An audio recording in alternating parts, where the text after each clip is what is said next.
Hello. Hello. Oh, how are you? Hi.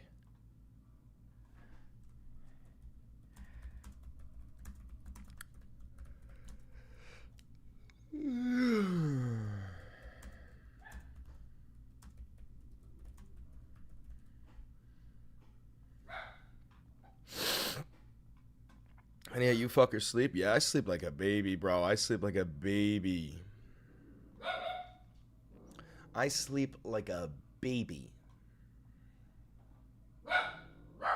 Waluigi, shush.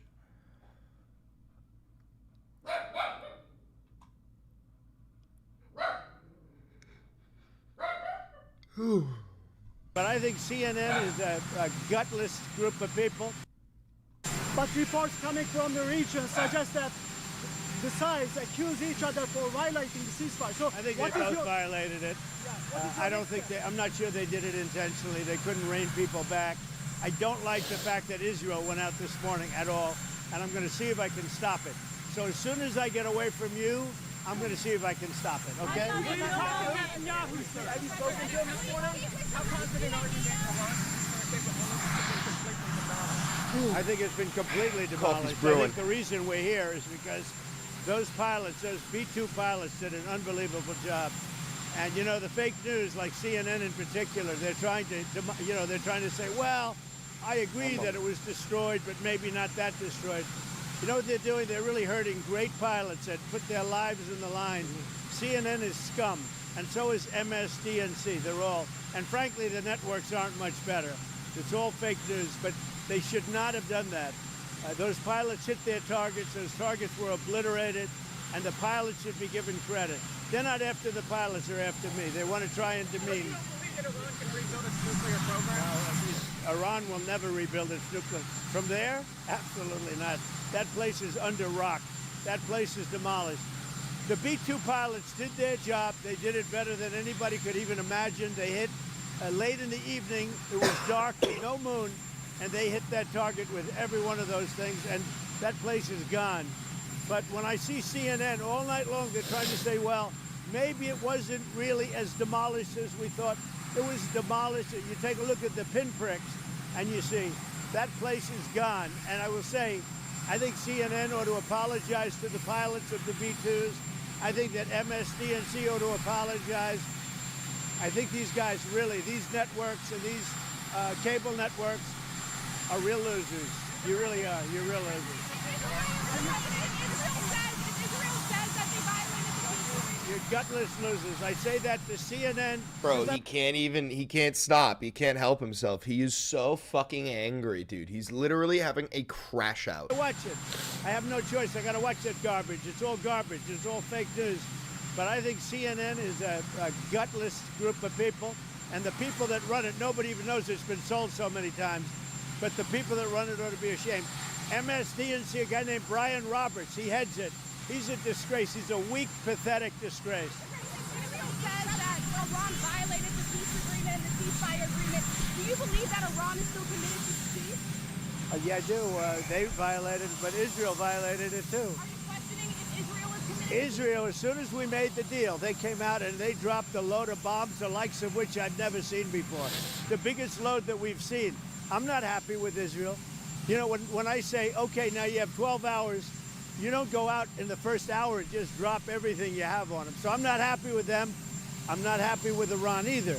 But I'm really unhappy if Israel's going out this morning because the one rocket. Bro, I'm so happy. Oh my god, he's finding out that Israel doesn't give a fuck about him. He's finding out that Israel is a genocidal nation that does not understand what the word ceasefire means. He's finding out that Israel literally couldn't give less of a fuck about anything he says. Rocket that didn't land, that was shot, perhaps by mistake, that didn't land. I'm not happy about that. You know what? We basically have two countries that have been fighting so long and so hard that they don't know what the fuck they're doing. Do you understand that?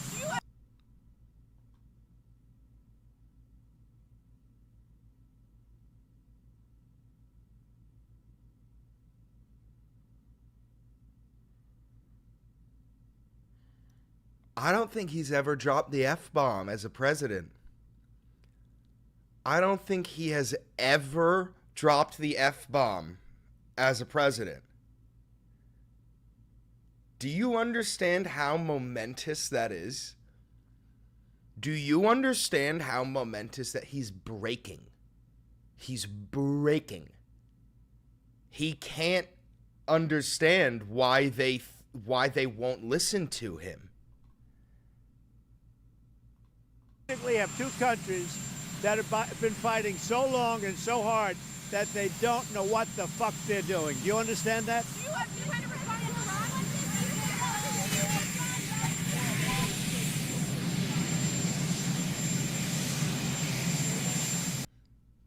Bro. Oh, he's pissed. Oh no, Doland. Doland. Doland. Oh no, Doland.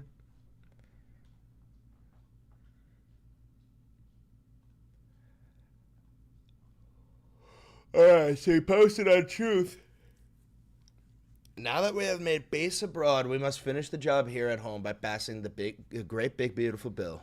It's not called the great big beautiful bill.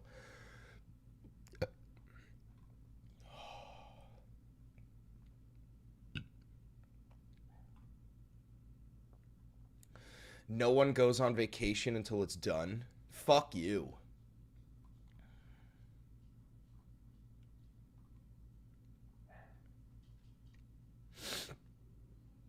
Stupid AOC Alexandria Ocasio-Cortez, one of the dumbest people in Congress, is now calling for my impeachment.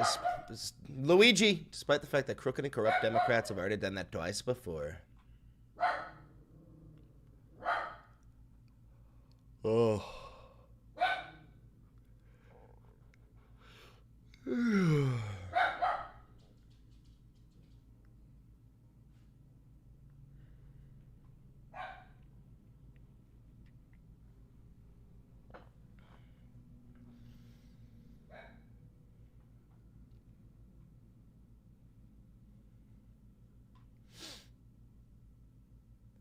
Israel's not going to attack Iran. This is right before Israel attacked Iran.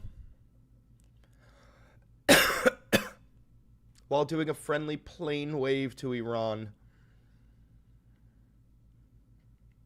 Israel, do not drop those bombs. If you do, it is a major violation. Bring your pilots home now. I'm going to go grab some coffee. Dude, I'm so happy about this. I'm so fucking happy about this.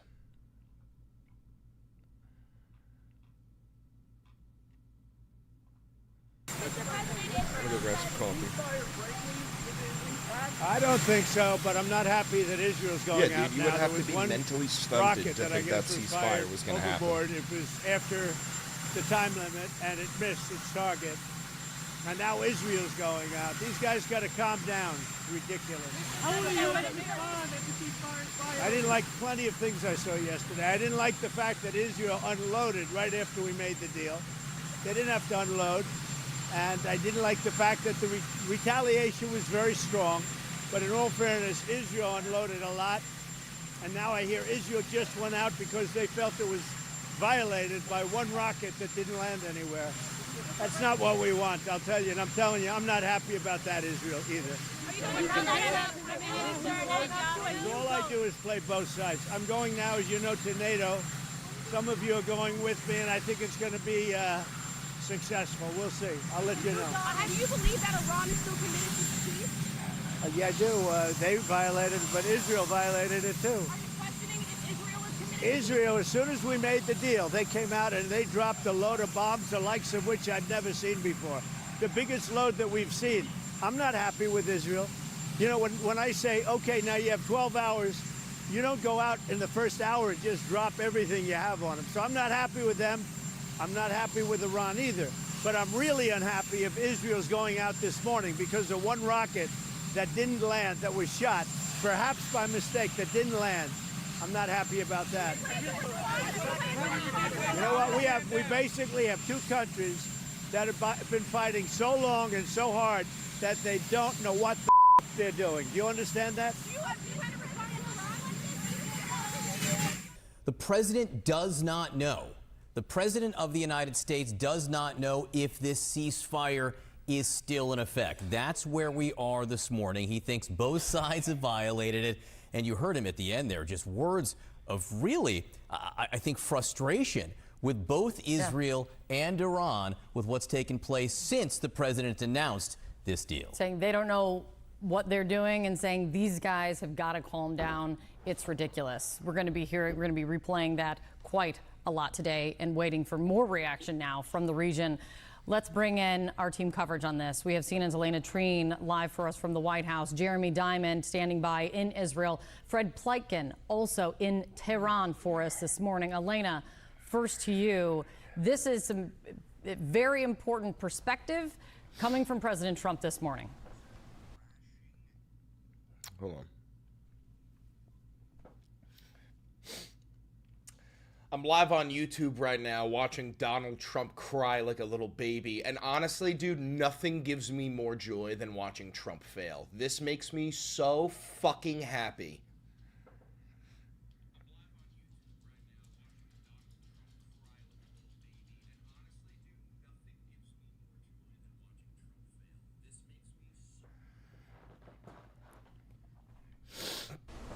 That's exactly right. And I was just outside on the South Lawn with the president. Any news from the UNSC? Yeah, apparently the banished have joined in the fight. Captain Cutter is getting pummeled on Planet Reach.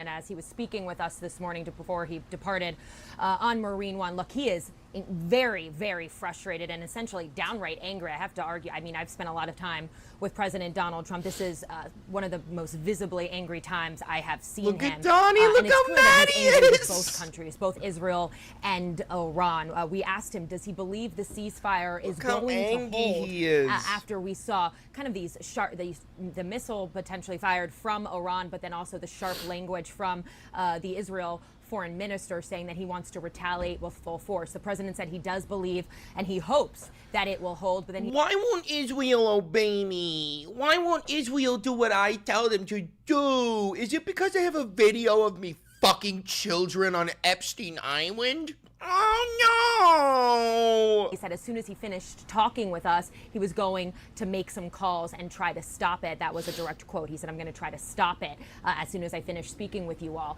But what he seemed to be very angry with as well is really Israel. I mean, he often tries to use, much more positive, optimistic language, favorable language when it comes to Israel, recognizing that they are one of the United States' strongest allies. Why are you laughing? Because Donald Trump failed. And because stupid motherfuckers thought that his ceasefire plan was real. I'm laughing because every time Donald Trump fails, a new angel gets their wings. I'm laughing because every time Donald Trump looks like a stupid fucking buffoon on the world stage, a new child has cancer removed from their bloodstream. This isn't a fucking game. It is to me, bitch. It is to me. But it is clear that he is very unhappy with how they have been acting in light of the news of this ceasefire. He said that perhaps Iran fired a stray missile, that maybe it didn't land, and he doesn't like that Israel was saying that they plan to retaliate with full force. And then he does something, I mean, he does like to curse. We know this president has done it multiple times, I know, on the campaign trail over the past year or so, but he cursed again, and it was his parting language to us. He said, he was asked, what do you think is going to happen now? I think, here's what I hope happens, and here's what you need to hope happens. People matter more than goddamn Donald Trump, not according to Donald Trump. Here's what we hope happens. Trump has a very emotional meltdown and starts to break down the American relationship with Israel. We stop funding Israel. We cut all ties with Israel, and we allow the Arab world to do whatever the fuck they want to Israel. That is what we hope happens. Do you think Israel wants peace? And he said these two countries have been fighting for so long together that they, quote, don't know what the F they're doing. And so, again, he is very frustrated with how this is all unfolding. It's very unclear as of now where this ceasefire stands, if it will be able to hold. But the president made very clear that he's going to be making calls to both countries, trying to get a sense of how they can try and figure this out and try to salvage this deal that I know last night he was celebrating along with all of his top advisors here. That's insane. Israel's the most important Anglo asset. Fuck do you mean Anglo? What do you mean Anglo? Yeah, I mean, it can't not be overstated how much things have changed yet again in just a matter of hours with regard to this. And as you said, the president said as soon as he moved away from reporters and got on Marine One, he was going to start making... Anything new from last night? Yes. Watch this, Jack. Watch this. Israel just went out because they felt it was violated by one Israel rocket. violated Trump's ceasefire within 5 minutes because Israel doesn't know what the word ceasefire means. It's a genocidal nation. Land anywhere. That's not what we want, I'll tell you. And I'm telling you, I'm not happy about that, Israel, either. All I do is play both sides. I'm going now, as you know, to NATO. Some of you are going with me, and I think it's going to be successful. We'll see. I'll let you know. Have any idea what Israel is? Yeah, the United States' largest military base. Iran is still committed to peace? Yeah, I do. They violated it, but Israel violated it too. Are you questioning if Israel is committed? Israel, as soon as we made the deal, they came out and they dropped a load of bombs, the likes of which I've never seen before. The biggest load that we've seen. I'm not happy with Israel. You know, when I say, okay, now you have 12 hours, you don't go out in the first hour and just drop everything you have on them. So I'm not happy with them. I'm not happy with Iran either. But I'm really unhappy if Israel's going out this morning because of one rocket that didn't land, that was shot, perhaps by mistake, that didn't land. I'm not happy about that. Listen, Jack, listen. You know what? We basically have two countries that have been fighting so long and so hard that they don't know what the they're doing. Do you understand that? Do you have a response to Iran? Thank you for the $20, Obi-Wan Kenobi. Keep up the good work. We're winning. 88-47. Keep 86. You mean? Keep spreading truth to the people. We'll never bear witness and vow to forget ourselves. Love wins. Always was. Always will. The Aboriginal land. That made my morning better. I know. It made my morning so much fucking better, dude. Who both vowed I woke up with a fucking smile today. that there would be firm strikes in Iran in response for those missiles that the Israeli officials say were fired. The U.S. ends up in Iran, it'll be an unwinnable war. That's yep, well, blame Donald Trump. Blame Donald Trump. If we end up, well, yeah, blame Donald Trump. Northern Israel. But then there's also this issue of what happened in the hours before the ceasefire. Yes, Israel was striking in Tehran very, very hard in the hours after President Trump announced the ceasefire, before it actually went into effect. But we also saw a very heavy barrage of more than 20 missiles, ballistic missiles, being fired by the Iranians, setting off sirens for about 2 hours straight, one after the other, in all parts of Israel. And of course, the deadliest impact happening in the southern city of Beersheba, very close to our location right now. At least 4 people were killed in that strike. More than 20 others were injured. Of course, the tragedy of it all, the fact that this happened less than an hour before that ceasefire actually went into effect. The final victims of this conflict, at least here in Israel, were claimed. John, Kate. Final victims, you stupid fucks. Do you know how goddamn stupid you have to be to think that this conflict ends when Donald Trump says it's over? Blank screen is just you, toasted.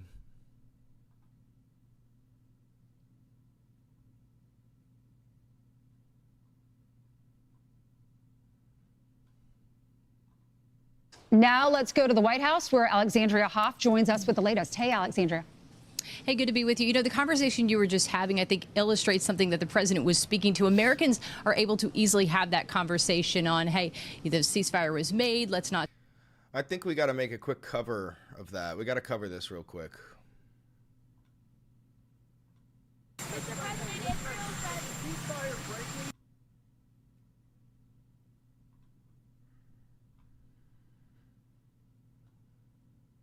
But reports coming. When I see I got to watch that with Israel. You know, when I say, okay, either, basically, fighting so long and so hard that they don't know what the fuck they're doing. Do you understand that? All right, we're making a video real quick.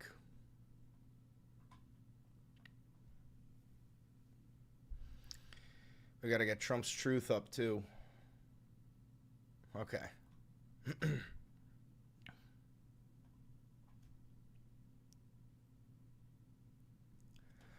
Donald Trump is crashing out on camera because his ceasefire didn't work. Now, if you are not new here, you know that the ceasefire wasn't going to work.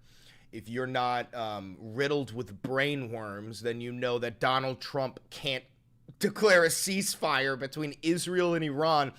And you know that even if Donald Trump did invoke a ceasefire, Israel is a genocidal nation that does not know what the word ceasefire means.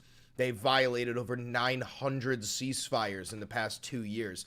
But Trump posted his congratulations to the whole world, we're having a ceasefire, and within fucking 7 minutes, Israel violated it.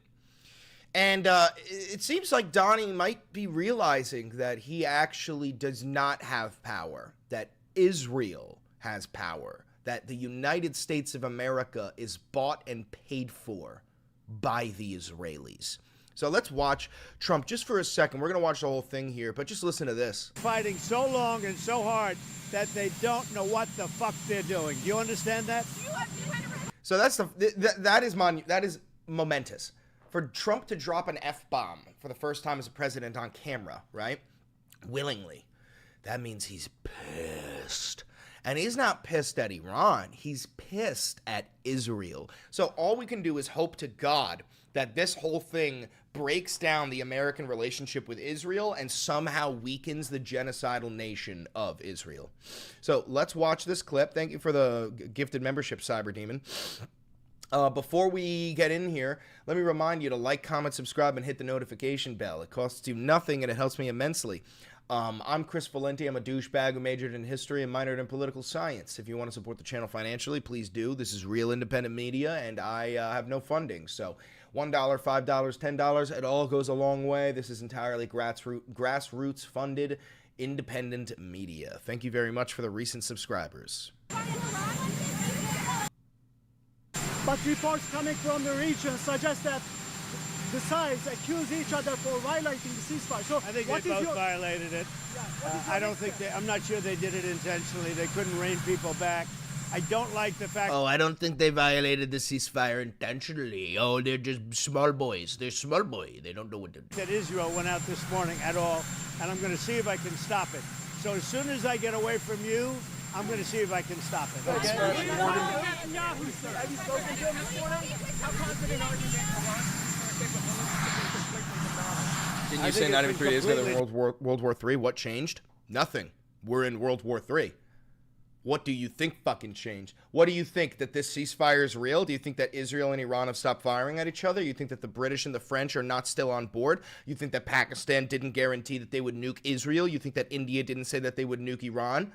What, you think that Russia didn't say that they would give Iran a nuclear warhead? You didn't think that China sent their planes? What? You don't fucking read, you himbo? Demolished. I think the reason we're here is because those pilots, those B-2 pilots, did an unbelievable job. And you know, the fake news, like CNN in particular, they're trying to say, well, I agree that it was destroyed, but maybe not that destroyed. You know what they're doing? They're really hurting great pilots that put their lives in the line.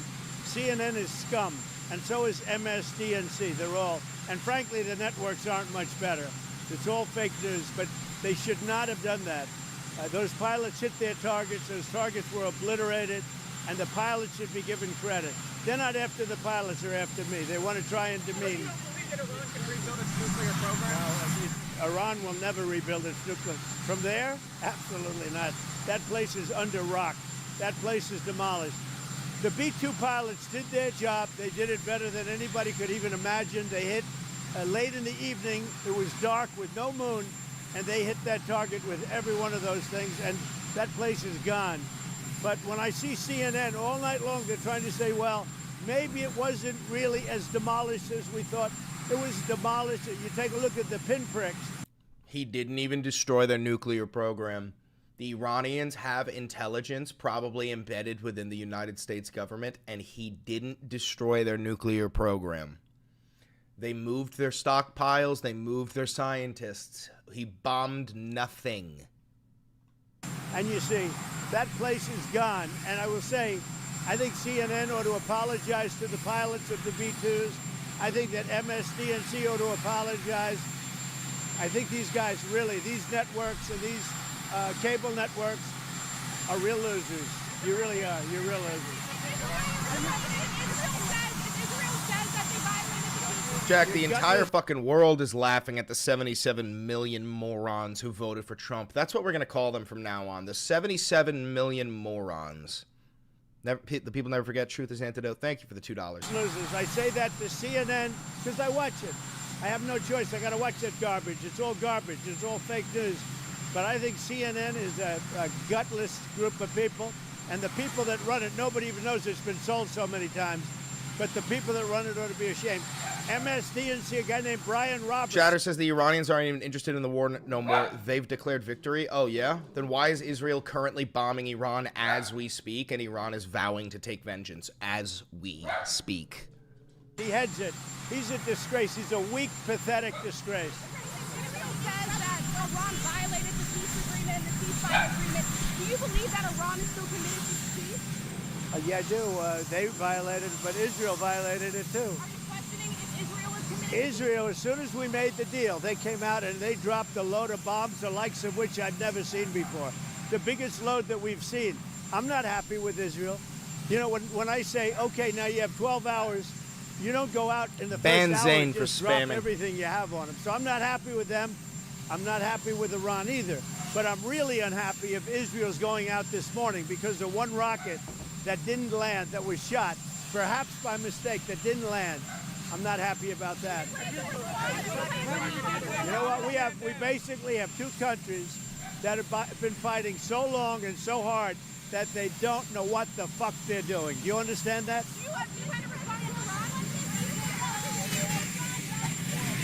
So yeah, King Dolan just having a fucking crash out because Israel doesn't respect him, which is fucking hilarious. So let's look at how this all unfolded.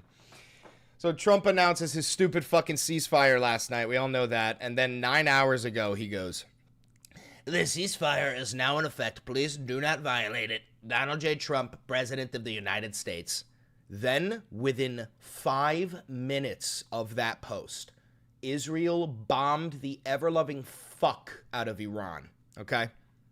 So then he goes, "Israel, do not drop those bombs. If you do it, it is a major violation. Bring your pilots home now. Donald J. Trump, President of the United States." What did Israel do? Dropped the bombs because they don't give a fuck what Trump says. Then Trump lies and goes, "Israel is not going to attack Iran. All planes will turn around and head home while doing a friendly plane wave to Iran. Nobody will be hurt. The ceasefire is in effect. Thank you for your attention to this matter. Donald J. Trump, President of the United States." Meanwhile, the bombs were dropped, people were hurt, people were killed. There was no friendly plane wave. "Iran will never rebuild their nuclear facilities. Headed to NATO, where at worst it will be much calmer period than what I went through with Israel and Iran. I look forward to seeing all of my very good European friends and others. Hopefully this mission will be accomplished."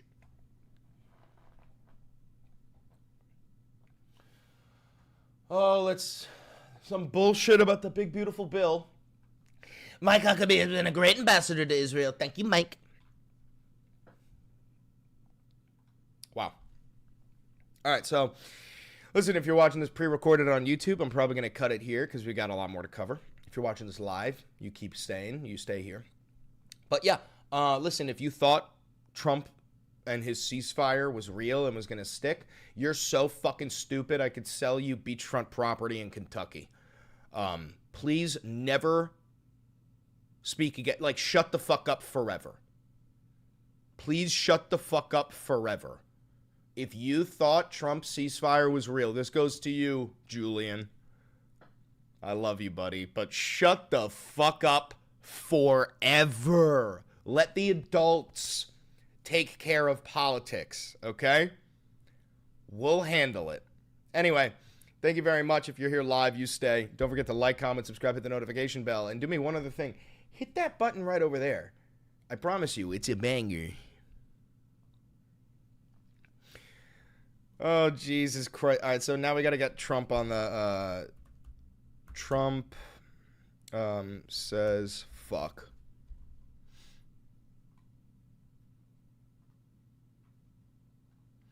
All right, quick thummy.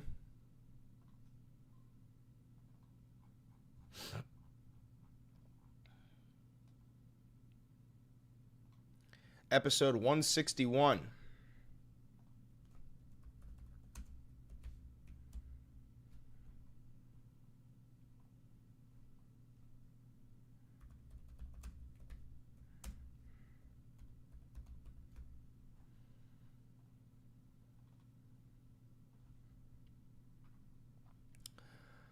It fills me with so much joy knowing that Donald Trump is being disrespected by Israel.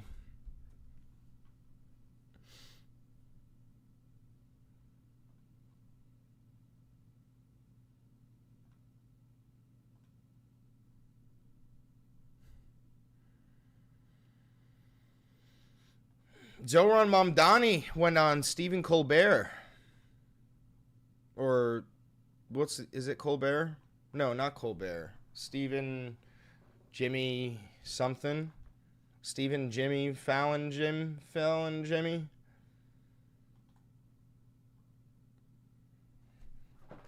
It was Colbert. Okay, it was Colbert.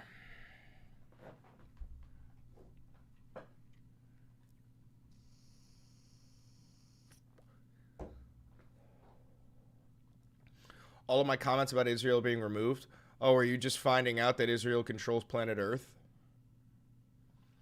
Are you just finding out that Israel controls this planet?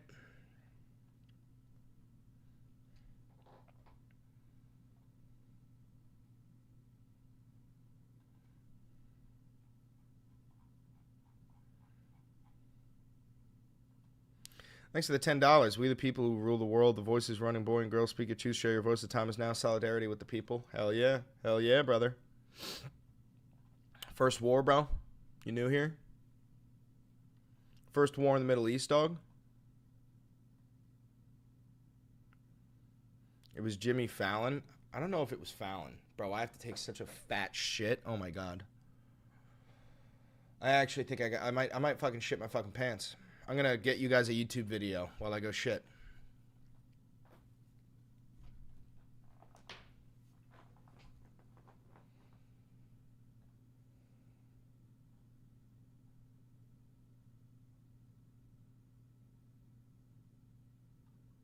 Let's bring in retired U.S. Army Major Mike. Not long enough.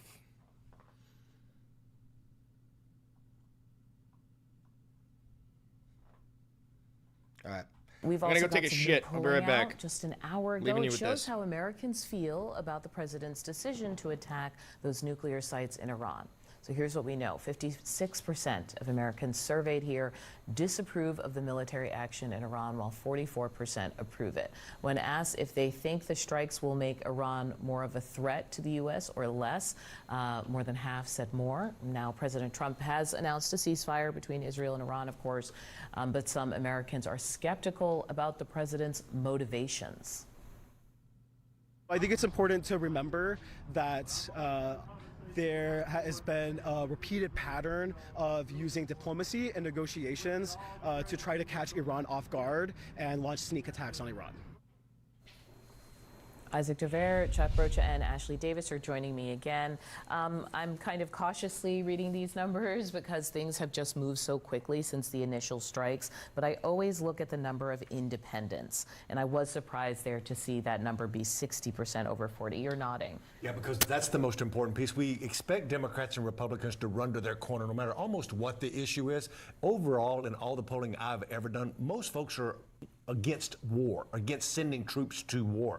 But watch the independent number, because as we move into the midterms, there's only a small group of people. It's not a presidential election, and it's those most engaged, and it's those independents in swing districts that'll have the biggest impact.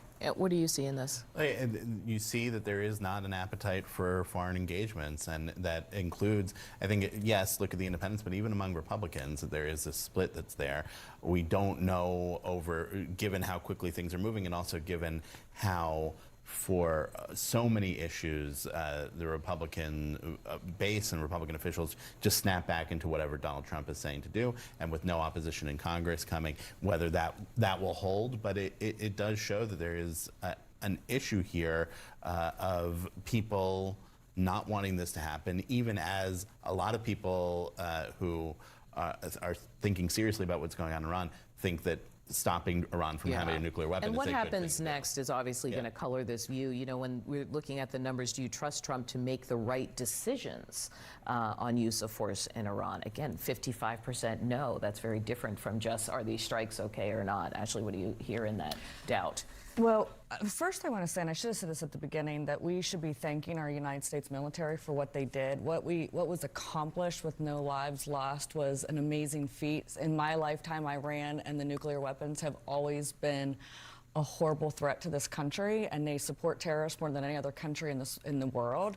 So I think we can't lose sight of that. I do think that people are tired of war, obviously, and the same people on the Democrat side that are saying we shouldn't do Iran, then we probably shouldn't do Ukraine either. I mean, it's the same argument. And so there is if this ends, like you say, and we're not in this for another year or 2 years or even 6 months, what was accomplished by most likely destroying at least most of their nuclear capability is a win. And what happens if there's some sort of retaliation, or that would change all this, and hopefully nothing like that will happen. Absolutely. Yeah. And if we have to send troops and all of that is a whole different story. Israel's government says it has now agreed to a ceasefire with Iran, and Iranian media also reporting that a ceasefire has begun. But the Israel Defense Forces accusing Tehran of a ceasefire violation already, saying they have intercepted 2 missiles launched from Iran. The Israeli defense minister vowing to, quote, respond with force. But a senior security official in Iran tells CNN no missiles have been fired at the enemy, as he describes them so far. Well, US President Donald Trump urging both sides to stick to this ceasefire, this truce, saying, please do not violate it, exclamation mark.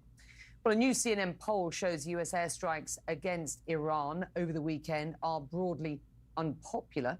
44% of respondents say they approve, 56% disapprove. Nearly 6 in 10 respondents say they fear the strikes will increase the Iranian threat to the United States. Large majorities of independents and Democrats disapprove the U.S. military action, while 82% of Republicans approve. Let's get more now from Jennifer Kavanagh. She is a senior fellow and director of military analysis at Defense Priorities. She joins me now live from Washington. Just out of interest, what do you make of that polling, that snap polling, after all those strikes only Sunday this week? It is now Tuesday. Well, I don't find them that surprising. There really is not an appetite in the United States for another adventure in the Middle East.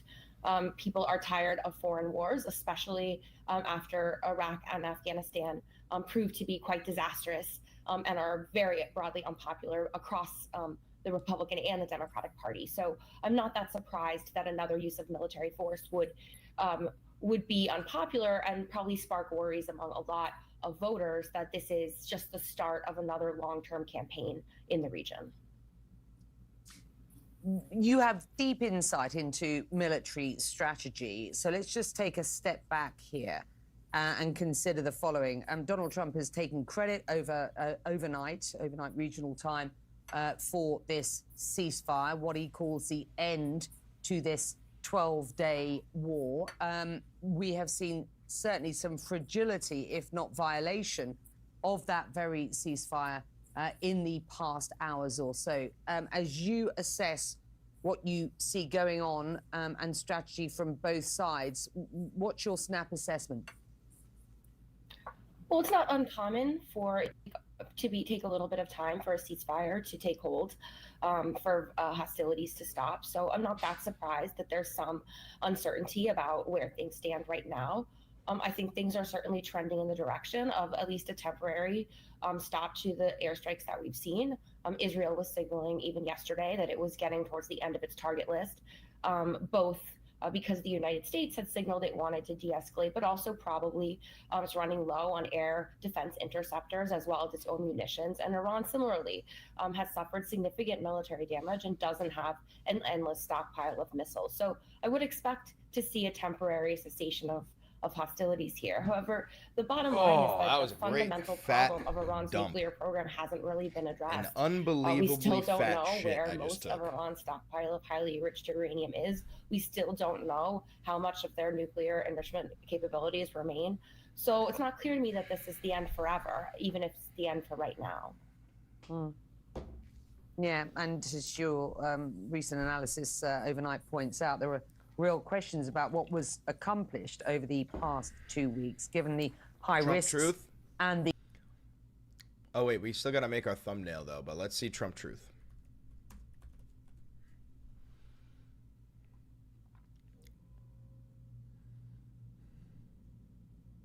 Oh, my God. Trump nominated for Nobel Peace Prize over Iran-Israel ceasefire deal. The ceasefire was immediately violated. This can't actually be real. Oh my God.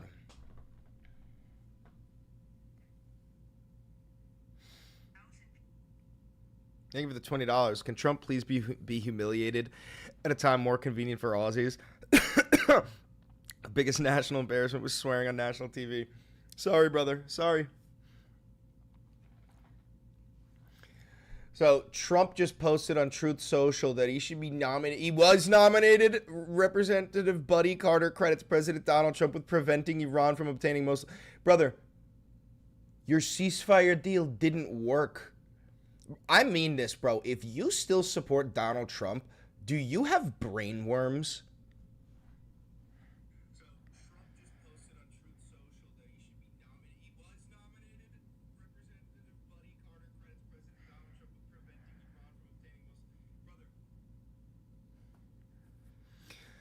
Dude, there is nothing that brings me more joy than fucking rage baiting the Trump followers, the Trump supporters, bro. These are the stupidest people in this nation by far. Any Trump supporters in the chat? Any Trump supporters in the chat? I gotta know.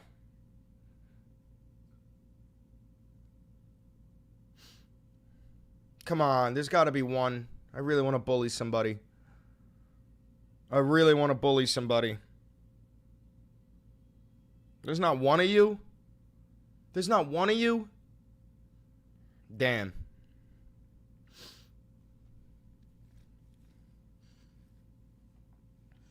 You're just here for beans? You want to see beans? I'll show you beans. Let me get this posted. All right, that's posted.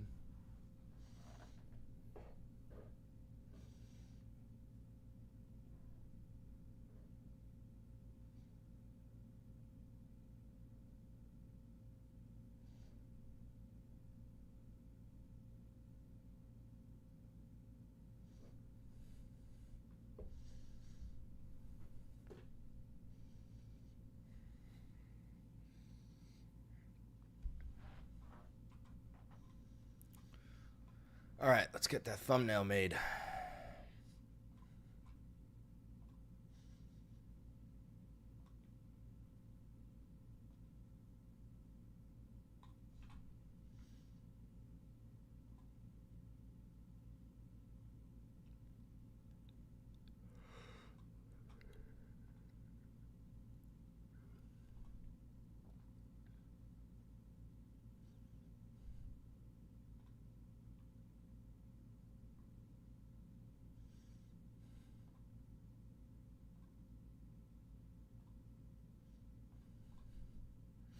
Thank you for the $5.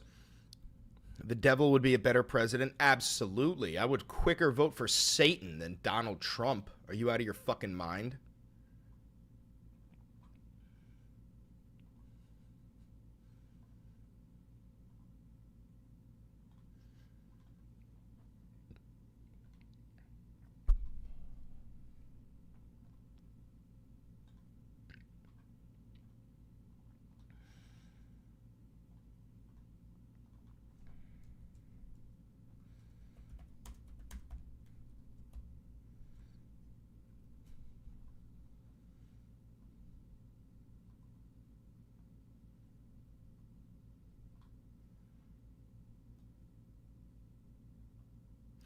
Big Don just became a loyalist. Thank you very much, Big Don.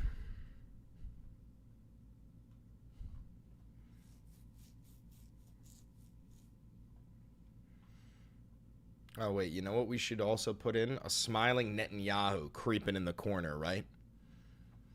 Do we have a smile? Yeah, we have a smiling Netanyahu.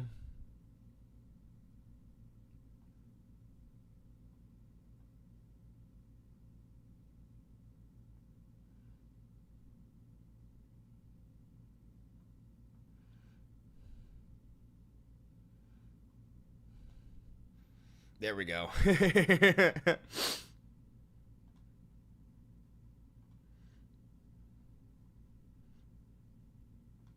Right there? You think there's good? Let me turn off the camera. Hold on. You like it?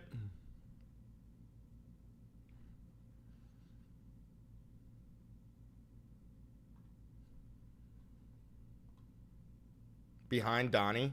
All right, hold on. Let's look. Let's just see what we're capable of here. What if I put him... I can't put him behind Donnie.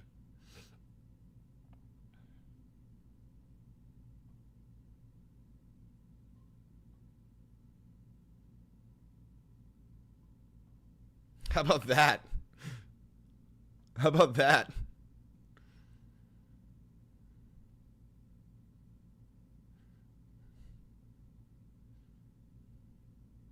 I think that's the one.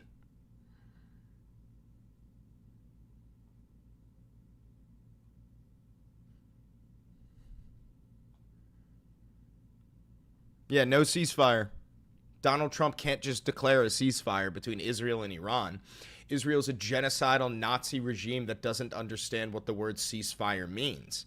They also continue to slaughter children in Gaza every single fucking day, and they don't consider Arabs to be people. Why the fuck would they agree to a ceasefire if they don't agree that their enemy are people? Lucifer was demonized by Yahweh for speaking the truth. No, Lucifer was demonized for being so goddamn sexy. And that's actually canon.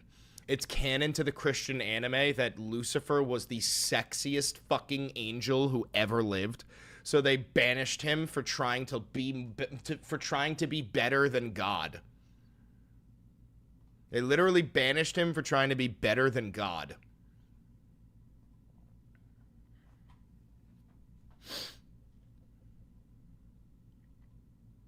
He mogged God. Yeah, no, he literally mogged the Lord. Okay, so Trump's ceasefire collapses in minutes.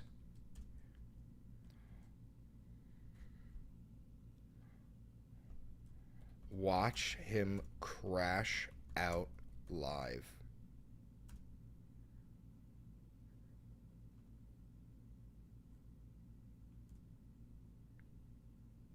All right, now how about this? Trump drops an F-bomb after realizing after Israel violated his phony ceasefire.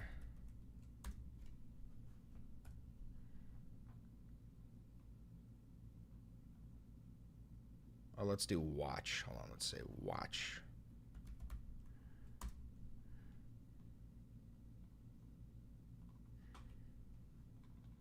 I'm pretty sure he deleted some tweets too. If you still support Donald Trump, you are an inferior being to the monkeys at the zoo. Honestly, I'm not kidding. If I had to if there was a burning building and I had to choose between saving an orangutan and a Trump supporter, I would save the orangutan. I'm being so fucking for real. I would choose a fucking random ape over saving one of those creatures.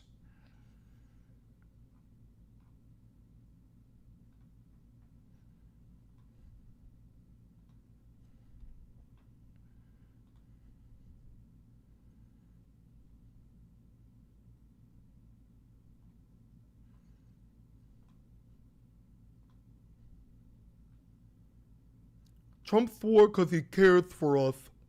Please tell me you're trolling, Vans. You gotta be trolling, right?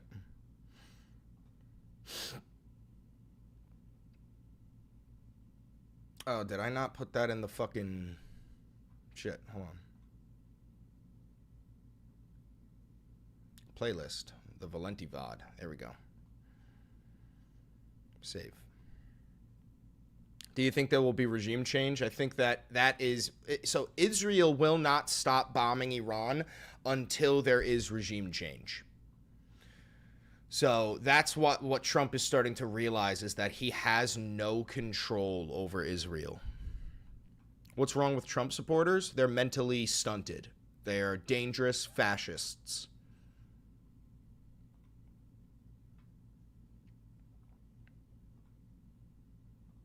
Are you a Trump supporter?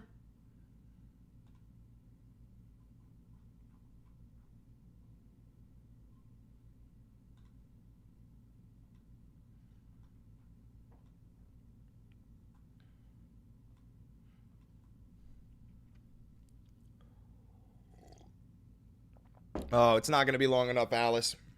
I have a workout at 2, so that means I'm going to hop off here right around 1 o'clock. Chris, you're talking to the same person who's spam making new accounts. I'll just block them or ban them.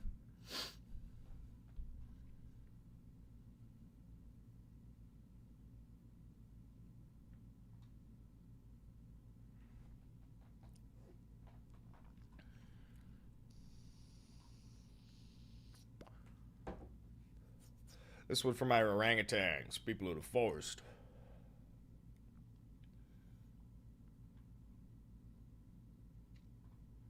In the Middle East, where a fragile ceasefire between Iran and Israel, announced by President Trump, appears to be holding despite some tense moments. We're not really sure. Iran already targeted U.S. assets in the area, Drew. They bombed us yesterday, though they probably will continue to bomb us.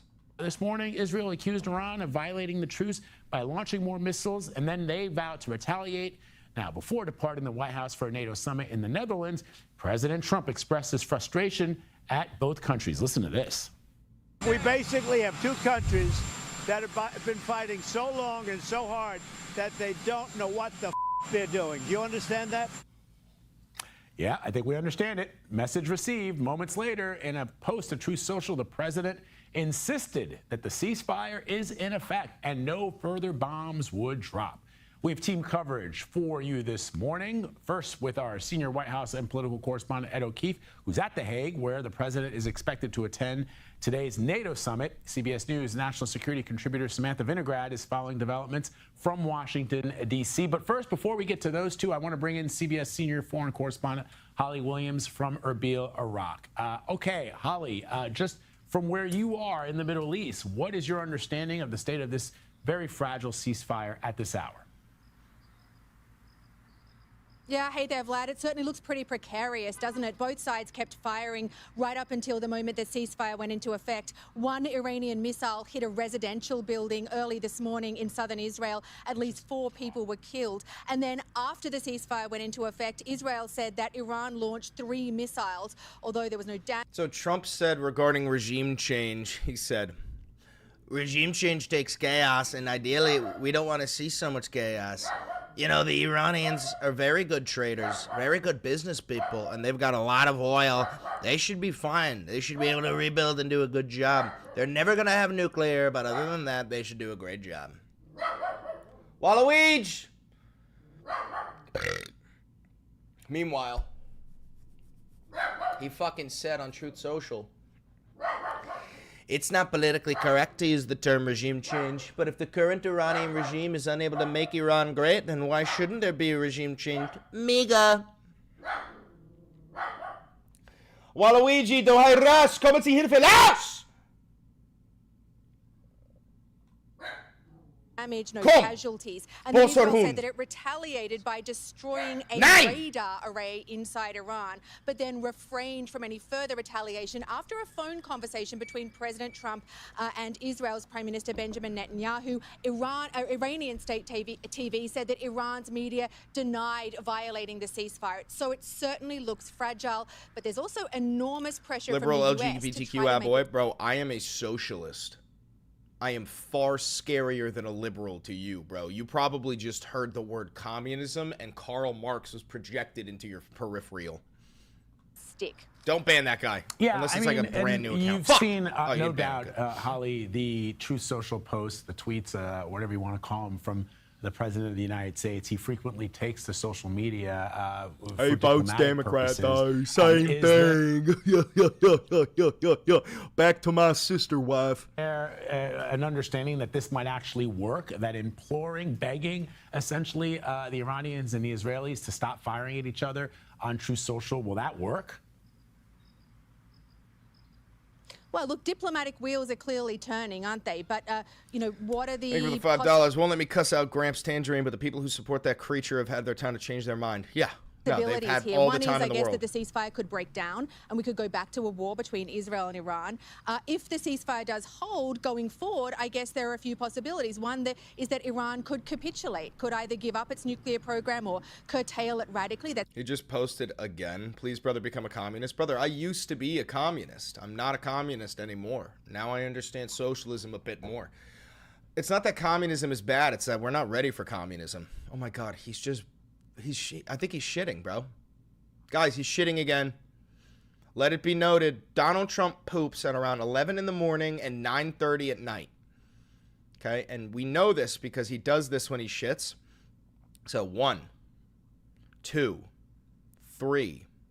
All right, 3 posts in the past 60 seconds.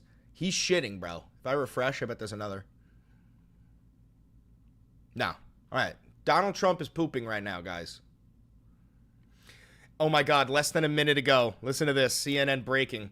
Iran won't violate the ceasefire unless Israel does. Oh, guys, are you saying Israel might violate a ceasefire? That's so strange, considering they've violated 925 ceasefires in the past 2 years. That's a little bit confusing. Who would have thunk? Iran will not violate the ceasefire unless the Zionist regime does. Brother, oh my God, I hope to God Israel violates the ceasefire. If Israel violates the ceasefire, imagine if Trump allies with Iran and we just start bombing Israel. Could you fucking imagine if we just moved into Israel, we fucking extradited Netanyahu, charged him for war crimes, threw him in fucking Guantanamo Bay? Could you fucking imagine? Israel already did. They did. Now Trump is saying that it's happening again. New ceasefire terms. New ceasefire. That's clearly what President Trump is hoping for. I guess the second Waluigi. possibility is that Iran looks at the last 11 or 12 days and says to itself, that attack shows that we need to be able to better defend ourselves, and they feel more motivated to develop nuclear weapons. And of course, Vlad, they could do both. They could publicly, the Iranians could publicly pursue diplomacy while secretly trying to rebuild their nuclear program. A nuclear program, by the way, that they've always maintained is only for civilian purposes. Vlad. All right, Holly Williams for us, reporting from Erbil, Iraq. Holly, thank you very much. Appreciate it.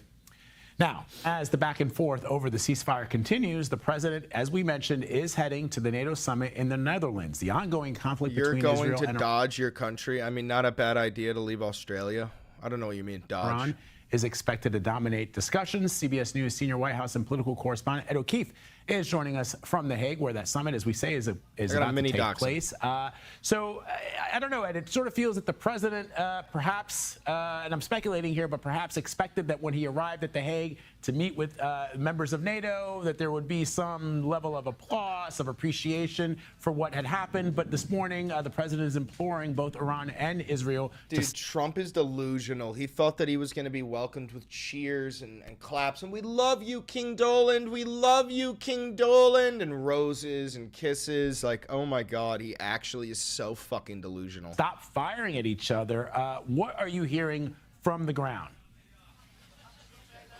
No, that was definitely one of the goals, was to be able to show up here and say that he had at least successfully removed Iran's nuclear program, if not also the ceasefire agreement. And that seems to be what was at the crux of the frustration this morning that he shared with reporters before leaving the White House. We now know that the diplomacy is continuing there at 40, 50,000 feet as he flies his way here to the Netherlands this morning. The White House telling us that he spoke directly with the Israeli Prime Minister Benjamin Netanyahu, and as the White House says, he was, quote, exceptionally firm and direct with Prime Minister Netanyahu about what needed to happen. This tweet is going to go down in history as soon as Israel bombs Iran in 4 minutes. To sustain the ceasefire.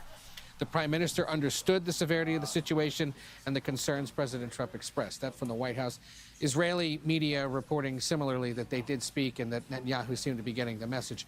There were also Truth Social posts, as you mentioned as well, suggesting that Israel's not going to attack Iran, and also saying later that Iran will never rebuild their nuclear facilities. The president coming here to the NATO summit. Explain, James. What W did Trump take? I need to know how your lack of a brain works. Tell me what W Trump just got. Which is set to focus primarily on a boost in military spending by all members. This is an event that's attended by diplomats, leaders of the member nations, also a handful of lawmakers from these various countries. It becomes an opportunity for them to talk to each other. Remember, members of Congress today are getting a classified briefing from U.S. officials about what transpired over the weekend, and they hope to get some sense of what's next. We spoke earlier today with New Hampshire Democratic Senator Jeanne Shaheen, who's the top Democrat on the Senate Foreign Relations Committee. Except he didn't.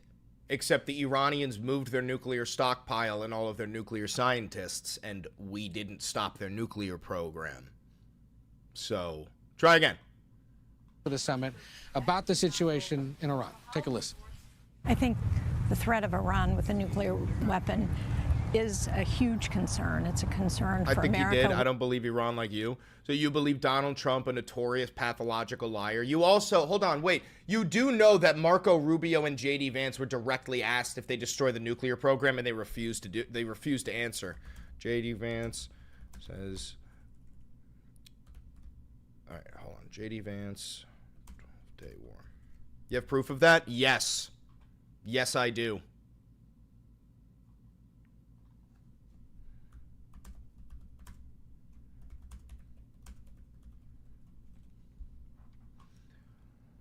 Where is it?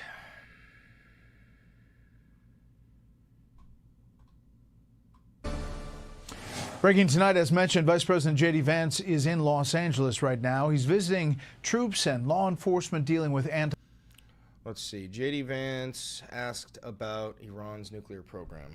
It was Brett Breyer, right? He was on Brett Breyer.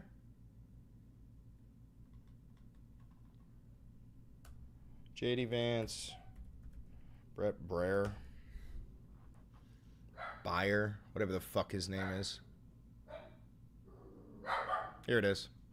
Let's get into more about that ceasefire that was announced by President Trump between Israel and Iran, of course. The Iranian nuclear program, and that might. You saw the president, and I don't have. For the Iranians, I think this is a new opportunity. Think about this. They've accomplished an important military, because so many of the folks who have focused in a place where we weren't a week ago. A week ago, Iran was very close to having a nuclear weapon. Now, Iran is incapable of building a nuclear weapon with the equipment they have because we destroyed it. It has been fully agreed by and between Israel and Iran that there will be a complete and total ceasefire. Complete and total ceasefire is what he typed. Yep.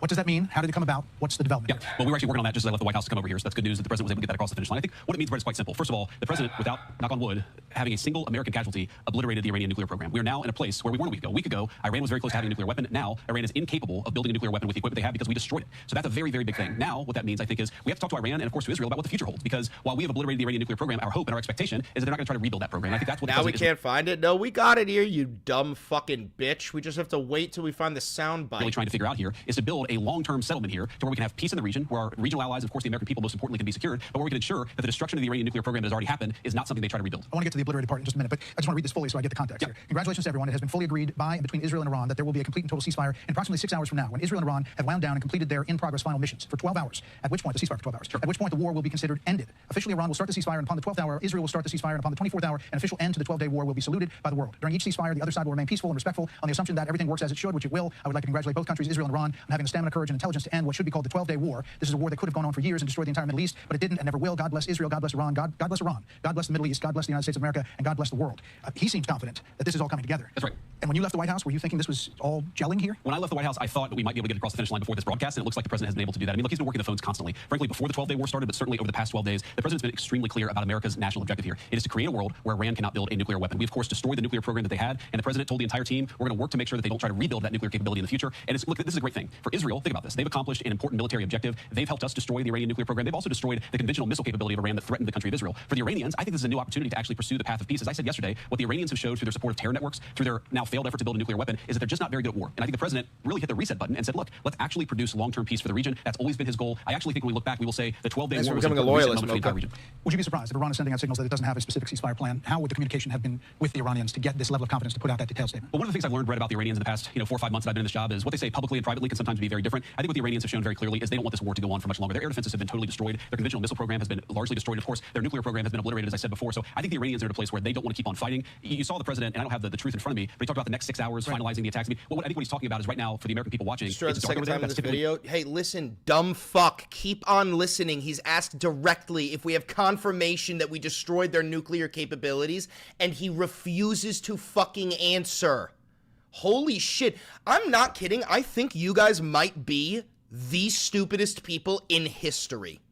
When the Israelis and the Iranians have been shooting at each other, I think there's some recognition that that might continue for another few hours, and tomorrow really is a new day. The end of the 12-day war, the end of the Iranian nuclear program, and I really do believe the beginning of something very big for peace in the Middle East. So you said totally obliterated. The president has said totally obliterated the Iran nuclear program.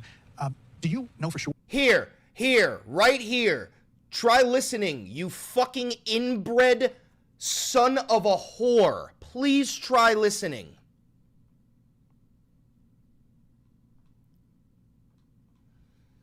I really do believe the beginning of something very big for peace in the Middle East. So you said totally obliterated. The president has said totally obliterated the Iran nuclear program. Yeah.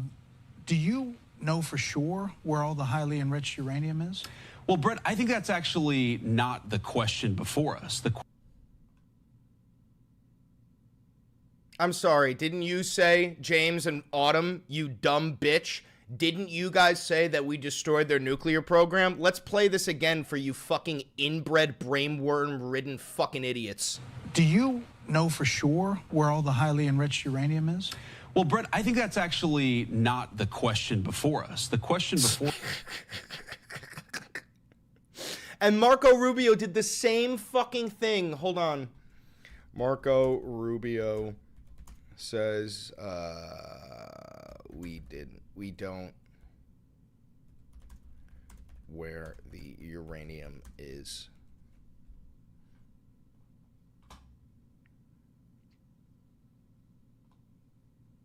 Oh, why is this video? Oh, the video's not available? That sucks.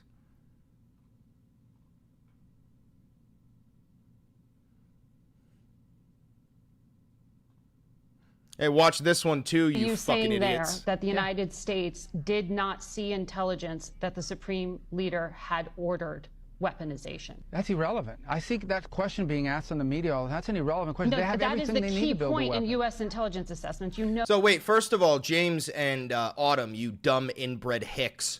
You do know that Iran doesn't have nuclear weapons, right? And that they didn't have nuclear weapons before this all began. And here's Marco Rubio confirming it. Are you saying there that the United States did not see intelligence that the Supreme Leader had ordered weaponization? That's irrelevant. I think that question being asked on the media, that's an irrelevant question. No, they have that is everything the they need key to build a point weapon. in U.S. intelligence assessments. You know that. No, it's not. Yes, it was. No, it's that not. the political decision had not I know been that better made. than you know that, and I know that that's not the case. But I'm asking you whether the order was given. And the people who say that, it doesn't matter if the order was given. They have everything they need to build nuclear weapons. Why would you bury things in a mountain, 300 feet under the ground? Right. Why would you bury why do they have 60% enriched? Why would they bury it? Maybe because we just dropped bunker busters on them. Maybe because we continue to bomb them. Maybe that plays a role. And also, let's watch JD Vance one more time. Totally obliterated the Iran nuclear program. Yeah. Do you know for sure where all the highly enriched uranium is?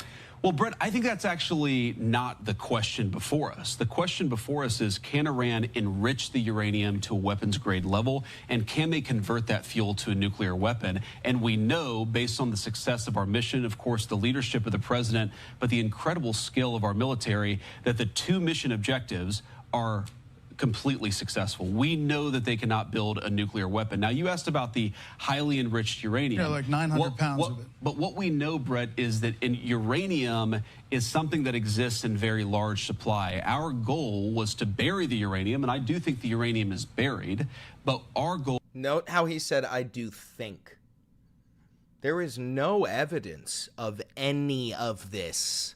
Was to eliminate the enrichment and eliminate their ability to convert that enriched fuel into a nuclear weapon. I think that's an important point, Brett, because so many of the folks who have focused on the highly enriched uranium, This strikes 100,000,000% delayed Iran from making a nuclear weapon. If you don't believe that, then it's just your Trump derangement system flaring again. J.D. Vance is so smart.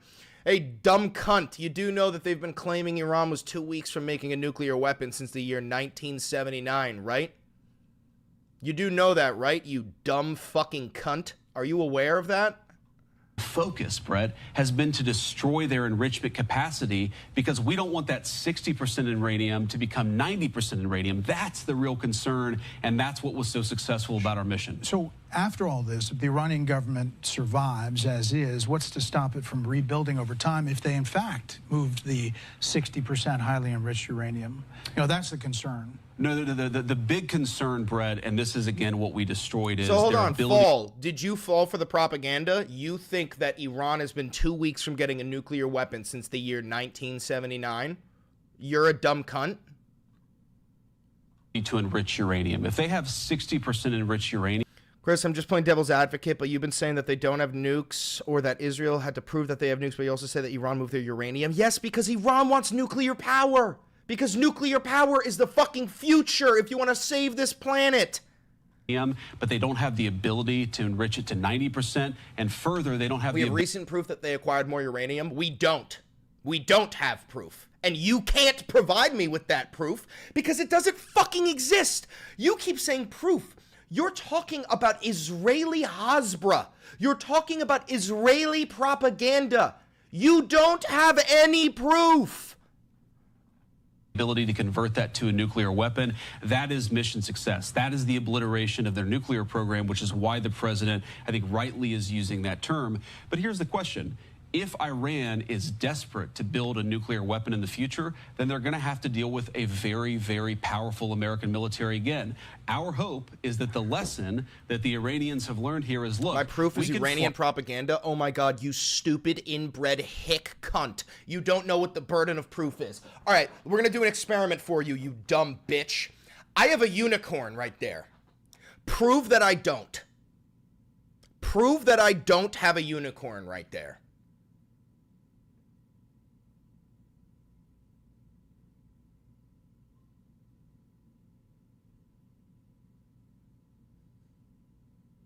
Come on. Prove that I don't have a unicorn. Come on. Do it. Do it. Oh, you can't, can you? You can't. That's because if somebody says I have a unicorn, I have to prove that I have a fucking unicorn. Okay? Or you have to prove that I have a unicorn. You don't have to prove that I don't. That's not how the fucking burden of proof works, you fucking idiots. You stupid fucking idiots. By a bunker buster bomb from Missouri to Iran, completely... Unbelievably stupid people, bro. I just can't. I can't deal with this shit.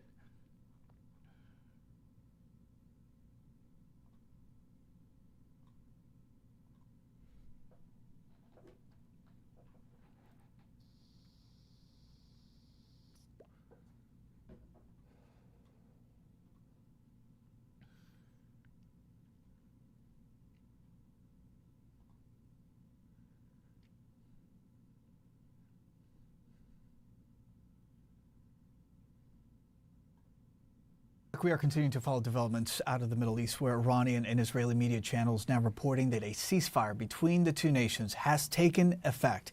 Donald Trump is also confirming that and urging the two sides not to violate it. In fact, just hours ago, the U.S. president took to social media. Say you don't believe the evidence from the IAEA? Yes, because the IAEA works off of Israeli intelligence. I need concrete proof that the Iranians have a nuclear weapons program. There has never in history been any evidence proving this. Media claiming that the countries had reached out to him, in his words, almost simultaneously about peace. Now, the president's comments coming as sirens blared across parts of Israel after Iran fired missiles toward the country early Tuesday He only believes Iranian media. How about American national intelligence that says that Iran does not have a nuclear weapon? Tulsi Gabbard, Iran doesn't have a nuke. How about that? How about Tulsi Gabbard? How about Trump's hand-picked head of national intelligence? How about that? How about that? How about this? President Trump says 2 weeks is the maximum amount of time he will wait before deciding if the U.S. military will strike Iran with bombs. That depends, though. He could make up his mind a little bit sooner. We probably have satellite imagery proving so. In fact, satellite imagery proves that we don't. Satellite imagery has no proof of Iranian nuclear weapons programs. I'm not... oh my God. Okay, listen. I'm not telling you my opinion. I'm telling you a fact. There is no evidence that Iran is a nuclear weapons program. Facts do not care about your feelings. If you disagree with this, you're fucking retarded. Iran does not have a nuclear weapon. They don't have a nuclear weapons program. You are falling for 2004 style propaganda to drag your ass into the fucking Middle East again. The president also claimed his director of national intelligence, Tulsi Gabbard, is, quote, wrong to claim that Iran is not building a nuclear weapon. And Trump appeared to dismiss Europe's efforts to engage diplomatically with Iran. Did the Europeans help at all in talking with the Iranians? No, they didn't help. No. Iran doesn't want to speak to Europe. They want to speak to us. Let's get straight to CNN's chief White House correspondent, Caitlin Collins. Caitlin, there's about 15 different ways I can take this in terms of most important things that we heard from the president. But I actually want to start with Tulsi Gabbard, the DNI, because I believe she just responded a short time ago. What's the dynamic there?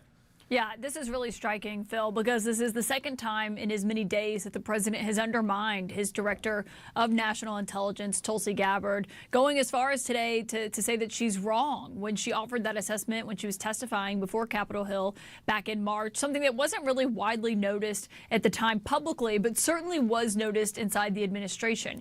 She testified that Iran had not restarted its nuclear program and goals of reaching a nuclear weapon. She invoked the supreme leader specifically in that assessment. And while she did say that it had the highest uranium enrichment of any company or of any country that doesn't have a nuclear weapons program, obviously these comments are not sitting well with the president every time he's been asked about them. She just posted in a response to this saying that her comments are being taken out of context by the media.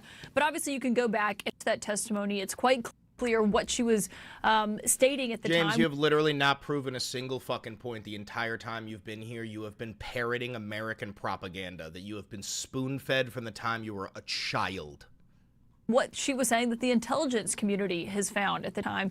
And now, between the comment that the president just made on the tarmac in New Jersey compared to what he said on the way back from Canada when he told me that he didn't care what she had testified about Iran's nuclear program, and today going as far as to tell our colleague Von Hilliard that she is wrong in that assessment, it says a lot about essentially who he is relying on in a moment like this, when it is such a critical juncture in his presidency as he's getting ready to make this decision about whether or not the United States is going to get involved in this war. And the reason this is such a critical question that the president is facing when it comes to this moment is because there are questions about what the U.S. intelligence does show. Yesterday, we heard from the White House that they believed Iran was weeks away from building a nuclear weapon. Today, the president said months. But listen to what he had to say about Tulsi Gabbard just now. What intelligence do you have that Iran is building a nuclear weapon? Your intelligence community has said they have no evidence that they are at this point. Well, then my intelligence community is wrong. Who in the intelligence community said? Oh my God, it sounds exactly like James and Autumn. Sir, your intelligence committee says that they don't have nuclear weapons. Well, then my intelligence committee is wrong. Your director of national intelligence, Tulsi Gabbard. She's wrong. Now, what you're seeing play out publicly is something that has been happening privately, which is kind of this disillusionment with Tulsi Gabbard inside the West Wing. We've heard from several officials. While certainly she does still have her allies in the administration, I want to be clear, there are several people who just don't appreciate. Oh, Jesus Christ.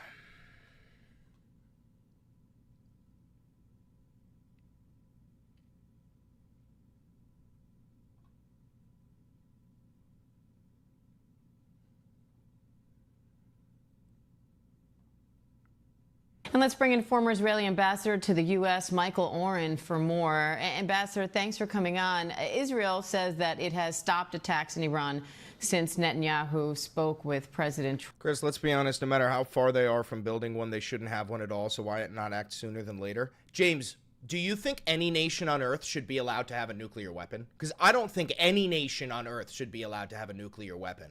What do you think, James? What do you think? What do you think, James?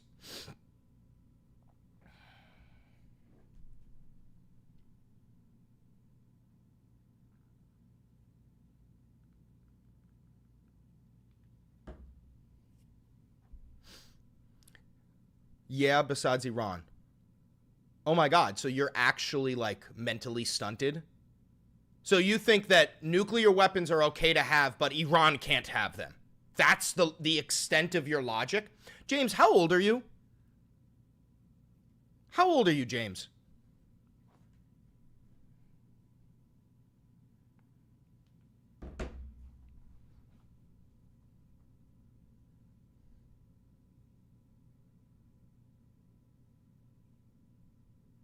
How old are you, Fall Autumn? You trust Iran that much, Chris? Please take a visit and vlog. No, I need to know, how old are you guys?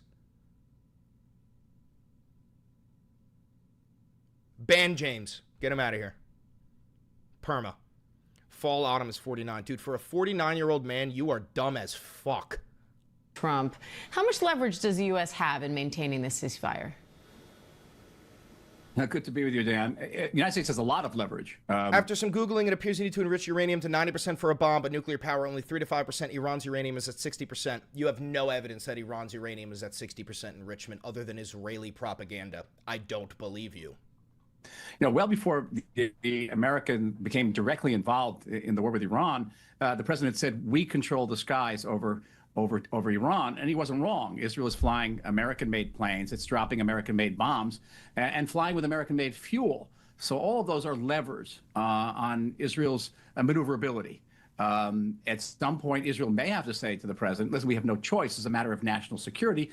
And there have been cases in Israel's history where prime ministers have said that to American presidents. It's never easy. And can also you choose to not believe in one set of propaganda.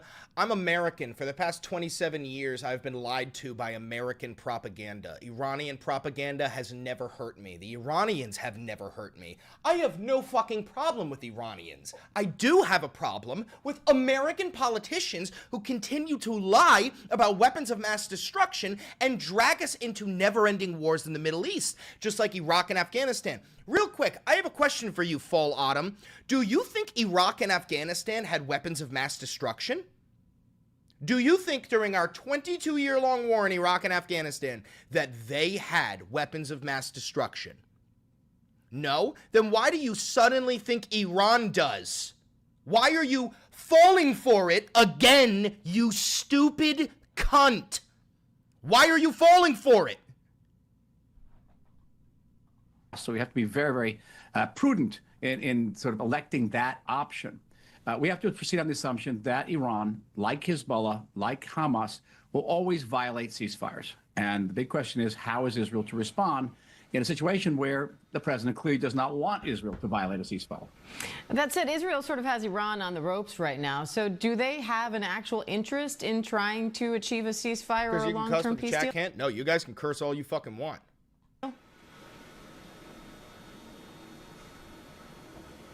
Iran? No, Iran wants to go back to where it was. Dictator? Do you think this is a country, Luke, you stupid fuck? Hold on, Luke. If I banned you from this chat for no reason whatsoever, is that a violation of your First Amendment rights? If I've just banned you for no reason, is that a violation of your First Amendment rights?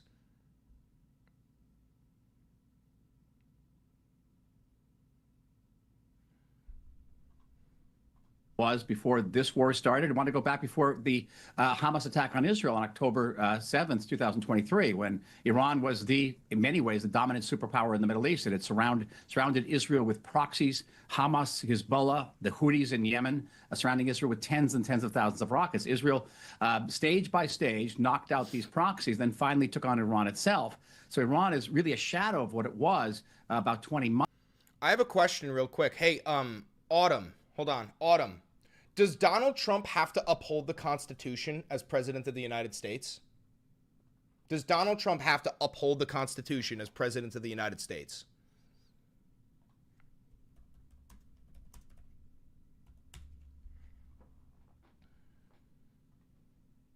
So let's talk about this. Yeah, I'd say so. Oh, okay. Hold on. Wait a minute. See, I was just confused because of this. But even given those numbers that you're talking about, don't you need to uphold the Constitution of the United States as president? I don't know.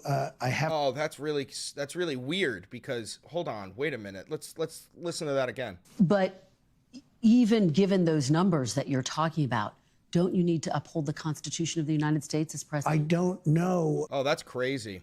So wait, Fall, I thought that the president is supposed to uphold the Constitution. Oh, I disagree with him. Oh, so again, hey, Fall, is it okay to deport U.S. citizens to a slave labor camp in El Salvador?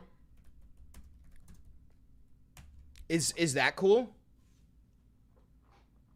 Is it okay when Trump says that he can deport U.S. citizens to a slave labor camp in El Salvador? What about that? Is that cool? Criminals to El Salvador. Does that include potentially U.S. citizens, fully naturalized Americans? If they're criminals and if they hit people with baseball bats over their head that happen to be 90 years old, and if they rape 87-year-old women in Coney Island, Brooklyn, yeah, that includes them. What do you think? There's a special category of person? They're as bad as anybody that comes in. We have bad ones too, and I'm all for it because we can do things with the president for less money and have great security. And we have a huge prison population. We have a huge number of prisons, and then we have the private prisons, and some are operated well, I guess, and some aren't. But he does a great job with that. We have others that we're negotiating with too. But no, if it's a homegrown criminal, I have no problem. Now, so what do you think about that one, MAGA chuds? What about exiling U.S. citizens to a slave labor camp in El Salvador? You guys in support of that too? I'm just confused. Months ago, Iran wants to get back, and they declared victory in Tehran today, the regime. They said they're going to start rebuilding their nuclear facilities right away. And the big question is, will the United States allow Israel to preempt that effort to rebuild those facilities and bring Iran to the negotiating table in a way that Iran will not only not enrich uranium again, but Iran will stop being the world's greatest support of terror, both in the Middle East. Run for president? I am in 2032. And beyond. The president expressed a lot of frustration with Israel this morning. Do you think there's a line Netanyahu could cross that would lead the U.S. to say we're not helping you anymore? No. There's nothing that no. See, Mossad has blackmail on Trump, okay? They have videos of him doing very, very bad things at Epstein Island. So Donald Trump cannot tell the Israelis no. He can't say that word. Hey, it's a 60% enrichment number comes from the IAEA run by the UN. Does Israel have influence over this? Yes, Israel has influence over the entire fucking planet.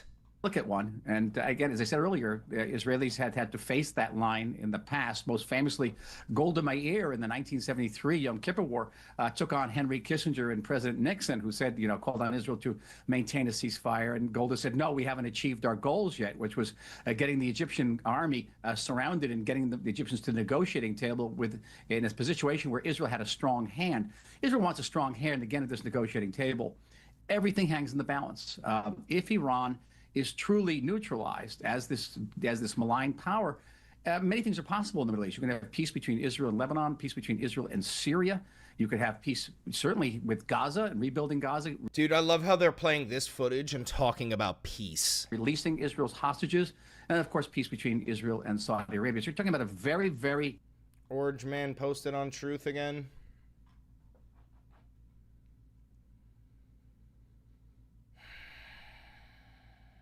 Oh my God. Israeli officials saying that at least 5 people were killed when a residential building... No, the ceasefire did not work. Israel violated it instantly. ...was hit in the southern city of Beersheba. Both sides fired missiles before the ceasefire was set to begin. I want to get some analysis now from Mehran Kamrava, professor. Hello, everybody. How are you? I'm going to fill up my coffee.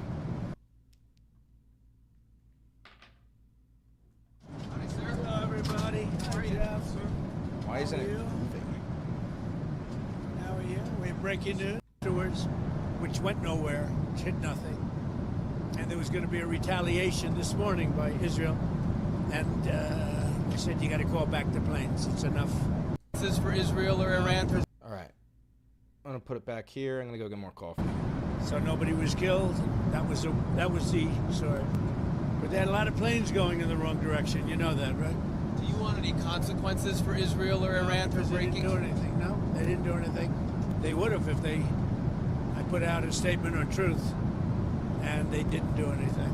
Sir, how are you confident that this might not happen again? Say in a couple weeks that... Tired of it. I think they don't want it to happen again. And Iran's not going to have a nuclear weapon, by the way. I think it's the last thing on their mind right now. Mr. President, did Iran make any commitments yesterday about uranium enrichment? About what? About uranium enrichment. They're not going to have enrichment, and they're not going to have a nuclear weapon, and they know that. They're going to get on to being a great trading nation. You know, they're very good traders. And they're going to be a great trading nation, and they have a lot of oil. They're going to do well. They're not going to have a nuclear weapon. So did they promise? The last thing on Iran's mind right now is nuclear weapons. Can you clarify what you meant when you mentioned regime change in your Truth Social post the other night? Which?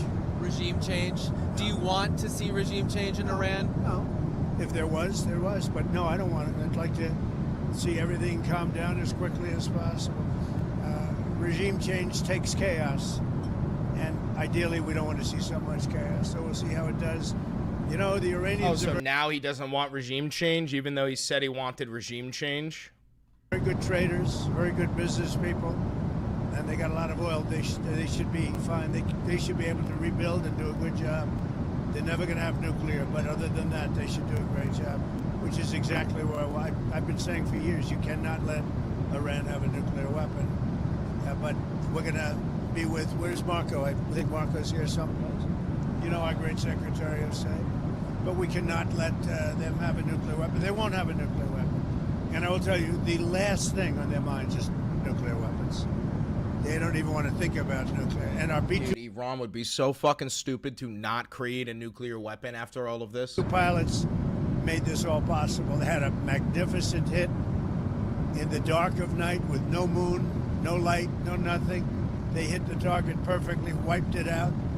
And the press is very disrespectful. I saw CNN fake news going, well, maybe it wasn't a perfect hit, it was perfect.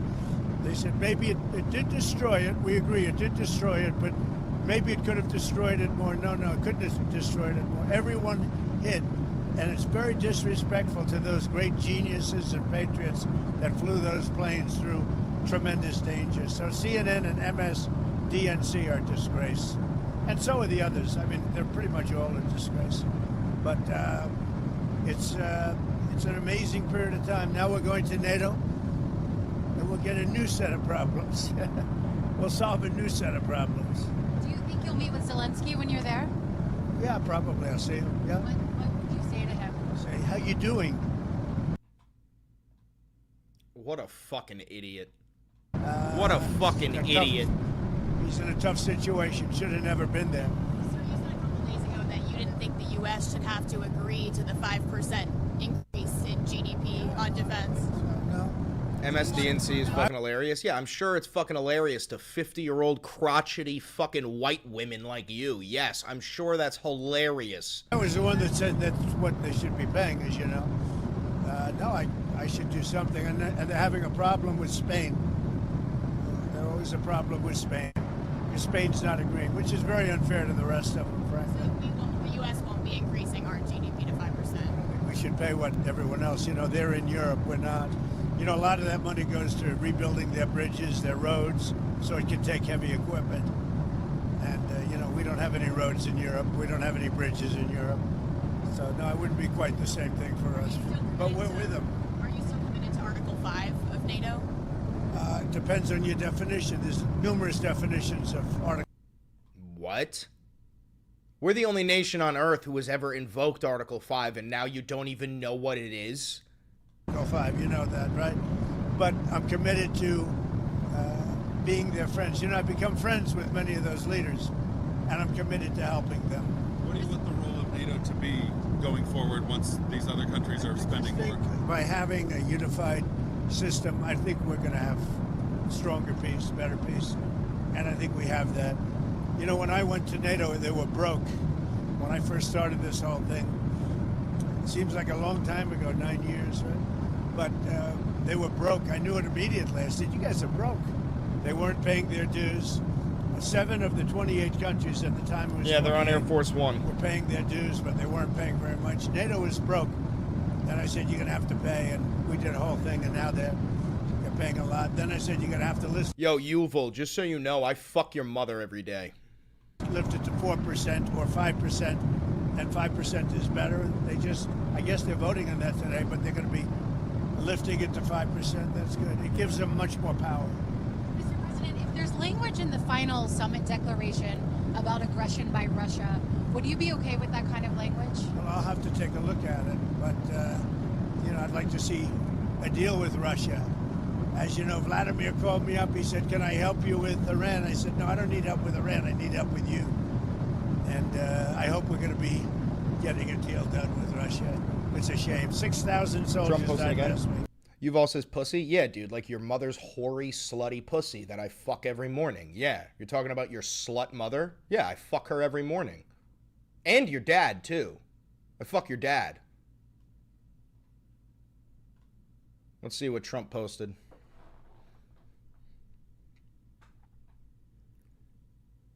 What Biden did to this country should never be forgotten. Dude, Trump trying to go half an hour without saying Biden. Challenge level, impossible. More, 6,500 soldiers died last week. Russia, Ukraine, a war that never would have happened if I was president. So enjoy your flight. Let me ask you one more follow-up. In your comments just now about Article 5, that will probably make some people in Europe concerned. Can you clarify what you mean? Are you still committed to mutual defense? I'm committed to saving lives. I'm committed to life and safety. And I'm going to give you an exact definition when I get there. I just don't want to do it on the back of an airplane. Okay? And one other question on energy. What's your take on the oil price situation right now, and are you concerned? Great. I love it. It dropped almost $10 yesterday. Hey, Full Autumn, can you tell me one thing Donald Trump has done in this term that has made your life better? One thing. One. I put out a statement, get it down, because a lot of people aren't able to do things when the energy goes down. We're going to have a lot less conflict. So it came down, and our energy department's doing a great job. We're drilling like we've never drilled before. We're keeping it down. We're going to keep it down until all these wars are settled. Scotland. Thank you very much, everybody. I'll see you. Iranian sleeper cells in the United States. He's 6 months in, Chris, and he stopped Iran from having a nuke. All right, first of all, I love how you pointed out that he's 6 months in and you can't point out one thing that has benefited your life. Second of all, Iran didn't have a nuke. You've been claiming that Iran was 2 weeks away from getting a nuclear weapon since 1979. So he didn't do that. So again, I'm going to ask you, you dumb, wrinkly, crotchety old cunt, can you name one thing Donald Trump has done in his second term that has benefited your life? One fucking thing. Biden let a lot of supercell And Biden was an incompetent president, had no idea what he was doing. He hardly ever signed a document. Other people signed documents for him with the auto pen. It was gross. Iran owns atomic. Oh, what did I just click? Fuck. Can you, dude? Oh my God, John Doe. Let me ask you something. No matter what the fuck, however much uranium they have enriched, do you believe that bombing Iran is the solution to this problem? Do you believe that bombing Iran into submission is the solution to them having a nuclear program? Yes or no? Make the fucking decision right now.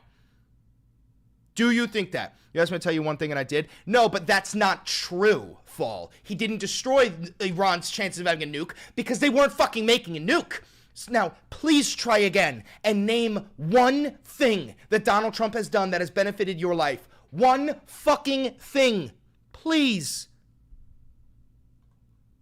And among everything else, he let a lot of supercells I think you need to go back to history funnies. His political nonsense make you a bit aggro. Of course it makes me aggro. 77 million people in my nation voted for a fascist, and now we're barreling into World War III. Oh, but you would prefer it if I just pretended none of this was happening and talked about things in the past. Sometimes duty is more important than what you want. Fucking Christ. Just a whole bunch of fucking pussies. I want to find out a bit more right now about the president's very stern call with the Israeli Prime Minister Benjamin Netanyahu just a little while ago as the ceasefire was hanging in the balance. CNN political and global affairs analyst Barak Ravid is joining us right now. He's also a global affairs correspondent for Axios. Barak, thanks so much for joining us. I want to read what the president posted on his Truth Social site earlier this morning. Obama's nuclear deal with Iran, it was better than what the fuck we're doing now. We're bombing them now. Obama at least made a fucking deal with them where they could enrich enough uranium to have nuclear energy, but not enough to have nuclear weapons. Thank you for the $10, OBK. After cursing out both Israel and Iran, he wrote this, and I'm quoting Trump. Israel is not going to attack Iran. All planes will turn around and head home. Oh my God, so Fall responded. Let's see what Fall said. She said, at least I can see my tax dollars fucking do something. All right, so again, she said nothing. Then she said significant executive orders and Doge. So you support Doge cutting Medicaid, Medicare, the VA, Social Security, and USAID and getting rid of the scam police, the CFPB. You support all of that? And also name one executive order that benefits your life. Name one executive order. One. Tariffs were pretty good. Tariffs were horrendous. That's why he pulled out of all of them. His tariff plan was fucking horrendous. At the end of the day, all of my stocks soared. Oh my God. Oh my God. Plane wave to Iran. Cunt. Nobody will be hurt. The ceasefire is in effect. Barak, what did you learn about that conversation between Trump and Netanyahu that led to that post?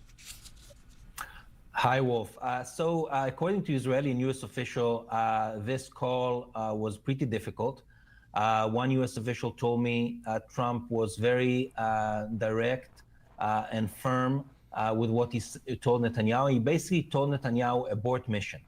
And Netanyahu, according to Israeli officials... Yuval goes, Iran violated the ceasefire. Dude, this is exactly what I told you would happen. I said Trump is going to impose this bullshit fucking ceasefire simply so that Iran violates it. And he says, well, Iran violated the ceasefire. Now we have to bomb them again. Honestly, this works. It works because... the majority of this nation are uneducated, subhuman fucking swine. And you dumb fucks are just shoveling the shit into your fucking mouth. You're so fucking stupid. And look, Luigi! I can't abort mission. The Iranians violated the ceasefire. They fired the missile. I have to do something. So at the end, Netanyahu told Trump that he's going to scale back this attack. And from a list of 12 targets, many of them in the I can keep going, Chris. Tehran, permanently banned Fall. Your mother was a whore. Your father was a weak man. Your grandmother could get fucked behind a trailer for $5. Ban that dumb cunt. At the end, the IDF struck one target, one radar outside of Tehran, which I think it's a pretty unprecedented thing that, you know, the president of the United States goes out in public calling on Israel to abort mission, and Israel doesn't. I think it's quite extraordinary. And if we, you know, if there's one thing that showed us how angry Donald Trump was, is that you think I'm like Hassan Yuval? Thank you very much. I appreciate that. He's one of my idols. Thank you.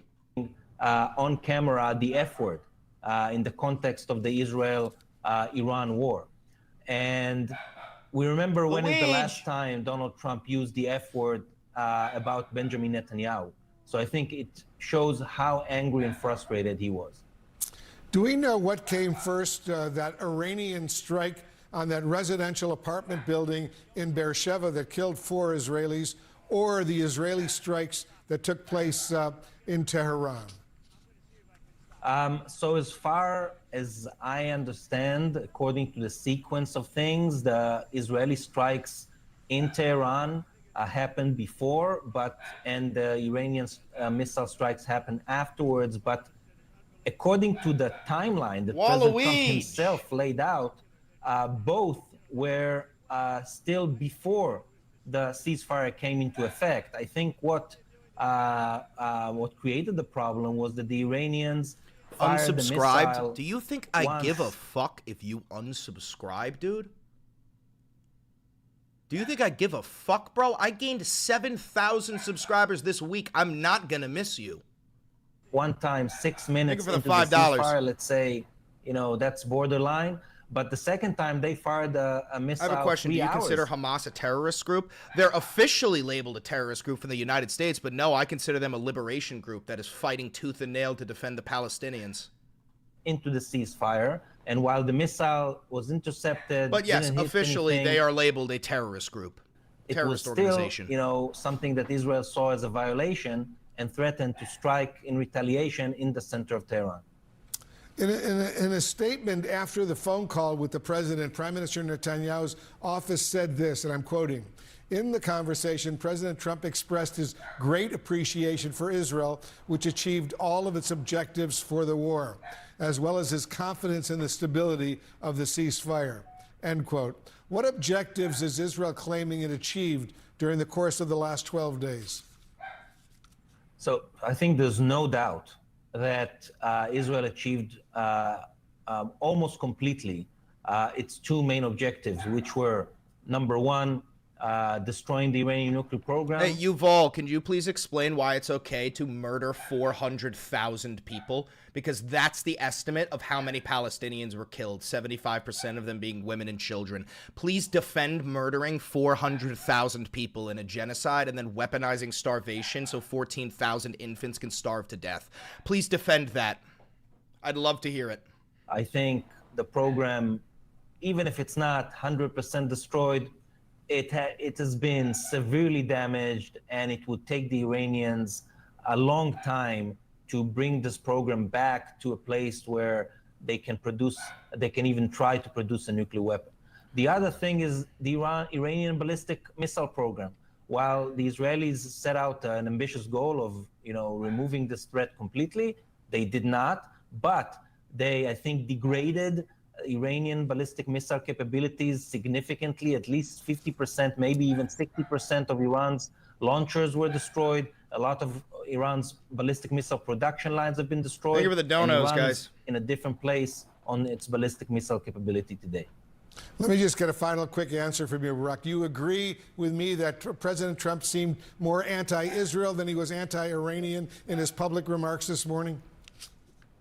I don't know if he was anti-Israel, but he was definitely putting the onus on the Israeli side. There is no doubt about it.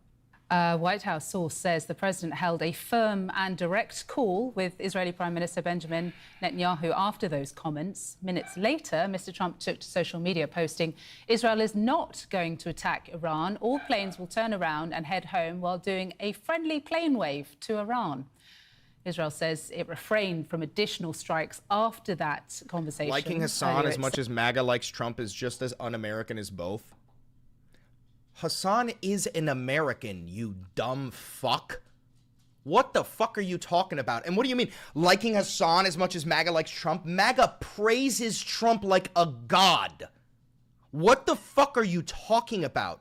Are you directly injecting copium into your fucking veins because people like a Turkish dude with a Muslim name, you fucking Islamophobe? Says it struck a radar site north of Tehran.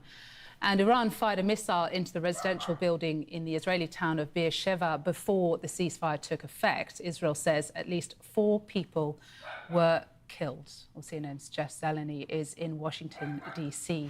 With us this hour for the reaction. And Jeremy, pretty extraordinary to see the President of the United States using that kind of language against an ally in the form of Israel, one of its closest allies. But clearly it has had an effect. The President now on the train to the NATO summit. What do we expect there on arrival? Look, President Trump is flying to the NATO summit in the Netherlands.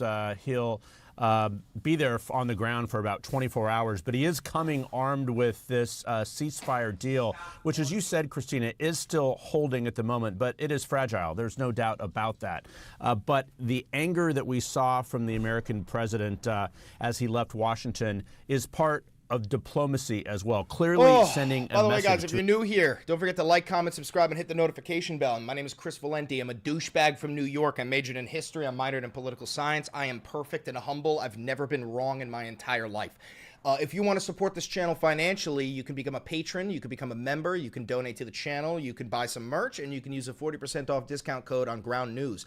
Remember, this is real independent media. I have no funding, so if you want to support this channel, you will help keep this channel going. This is entirely grassroots funded. Israeli Prime You Minister. also sound like someone who would think Hitler killed 271,000 Jews. No, Hitler killed 6 million Jews, and he also killed an additional 4 million people from all different cultures. Do you think I'm a Nazi because I don't like Israel? Are you saying that all Jews and Israel are the same thing? Is that what you're saying? That if I criticize the nation of Israel, I'm actually criticizing Jews worldwide? Is that what you're saying? You stupid fuck? Is that genuinely your take, you fucking idiot? Holy shit. Minister Benjamin Netanyahu that the United States and the White House are not pleased by this. So it may have seemed a bit performative, but the anger was clearly real. There is no question about that. But we are told that the president and the prime minister had a phone call aboard Air Force One as the president was leaving Washington, and he got a guarantee from Netanyahu to basically fire no more. So the ceasefire seems to be holding. The question is going forward, A, how long will it last? And there are still questions about the actual state of the Iran nuclear program. But there is no doubt that Iran was looking for an exit ramp, an off-ramp to all of this. That was clear yesterday, throughout the day, really a series of extraordinary events that will potentially be looked back at history as quite a remarkable moment, with the Americans reaching out to the Qataris to negotiate a bit of diplomacy with the Iranians, even as the Americans were talking to the Israelis, even as the strikes were being fired on the Al Udeid Air Force Base in just outside of Doha. So all of that taken together, I'm told, was part of one piece of this. But the United States clearly wants to broker this. You've all said most people who don't think Hamas is a terrorist group believe that he did. I'm also not even American. Yeah, so let me ask you again, Yuval, what do you think about the 400,000 people who have been murdered by Israel? What do you think about the nearly 500,000 people who have been murdered by Israel? Do you have any problems with that whatsoever? Ceasefire. We will see what happens at the NATO summit, but already we're being told the president is being congratulated for his role in this, and of course that is part of all of this as well. But he clearly wants to move on, turn the page, and to suggest that this is over. But history would show that this conflict has been burning, of course, for centuries. So it's unlikely that... Yes, Kristi Noem proposed a literal Hunger Games. She proposed they're making a deal to create a reality TV show where migrants have to compete in physical challenges in order to expedite their citizenship. Forever a ceasefire is at hand, but for the moment at least, a fragile one appears to be. Hey, Adam, why don't you like Hassan then? Just because I don't like Hassan, I'm Islamophobic? Tell me why you don't like Hassan then. Very dependent on whether this ceasefire holds as to whether this will be seen as a win for Donald Trump. Jeff, I appreciate your comments with us this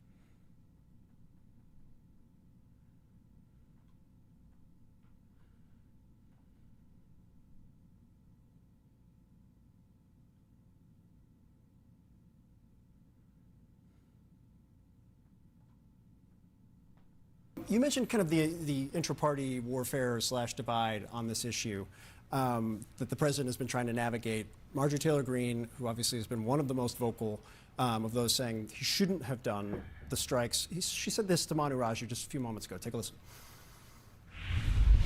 We saw President Trump's measured response, and his message on Truth Hassan Social loves terrorists. is exactly No, you guys label anybody who doesn't blindly support Israel and take a fucking blood oath to the Jewish ethno-state as fucking terrorists. the same messaging that we elected him for. He wants peace, he wants this to end, and he's going to urge Israel that it's time to end.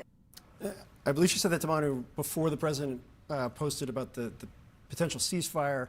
Of course, that comes a few hours, I think, after she posted on on X. It feels like a complete bait and switch to please the neocons, Walker's military-industrial complex contracts, and neocon TV personalities that MAGA hates and who were Trumpers.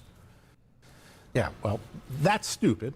You know, I mean, part of the thing is we just, what, a month ago, Laura Loomer purged the last alleged neocons from the White House. There are no neocons. Whatever she thinks a neocon is. This guy's a fucking idiot. He thinks there's no neocons in the fucking regime. This guy's so fucking stupid, I'm not even going to watch it. I'm not even going to watch that stupid fuck. Holy shit.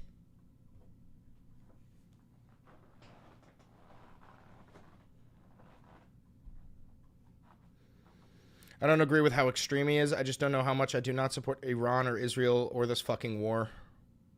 You don't like how extreme he is? The fuck do you mean how extreme he is? Can you please tell me why you don't support him? I mean, I don't support how extreme he is. You just said a whole bunch of fucking nothing.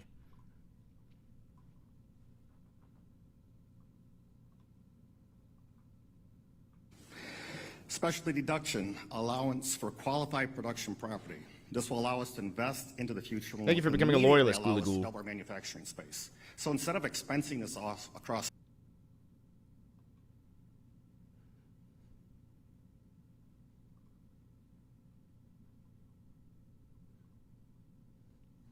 Now he's making fucking posts about ICE, bro. Oh.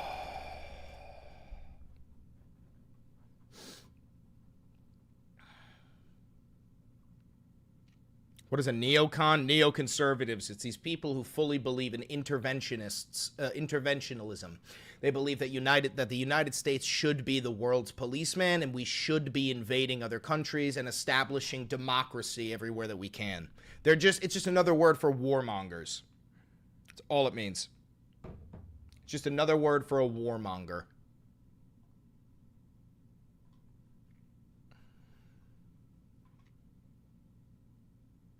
Classified briefings on Iran postponed.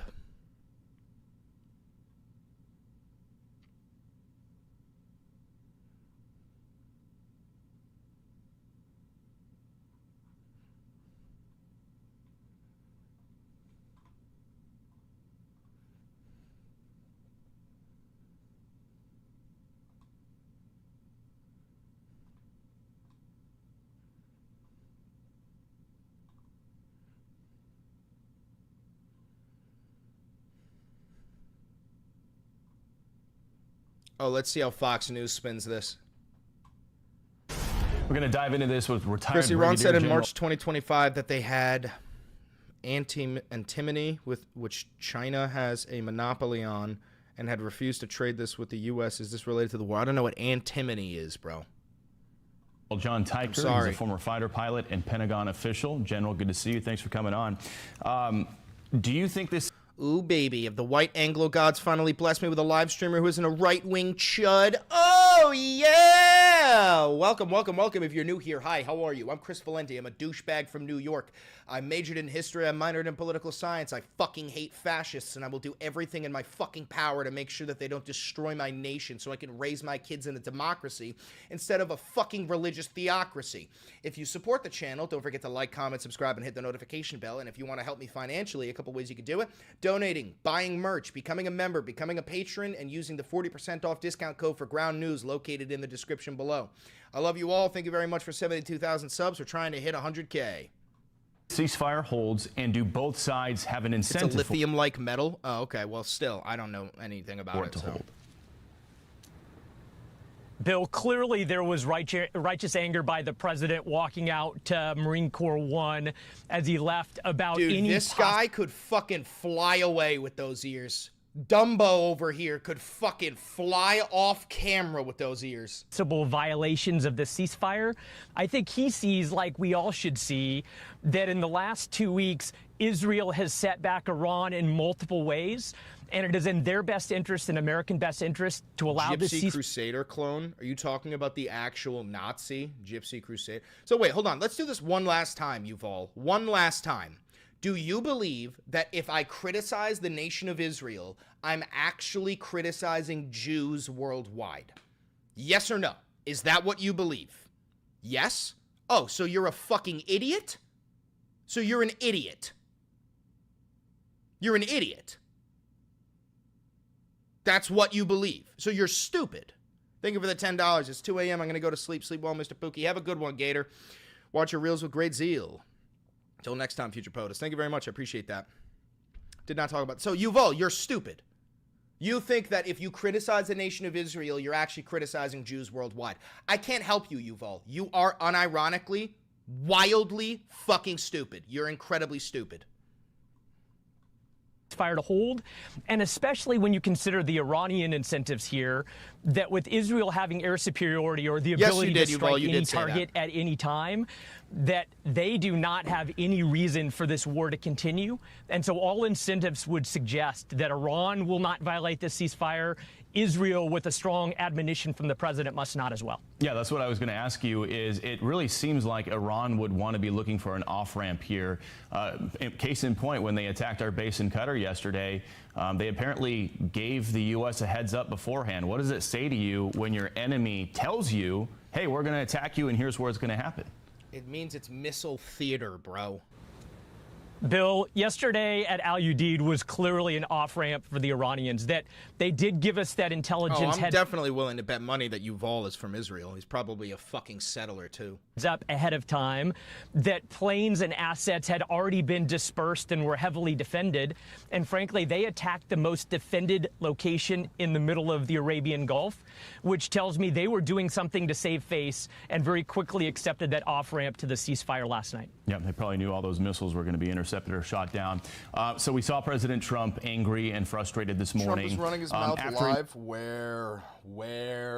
I need to know. Where is Trump running his mouth live?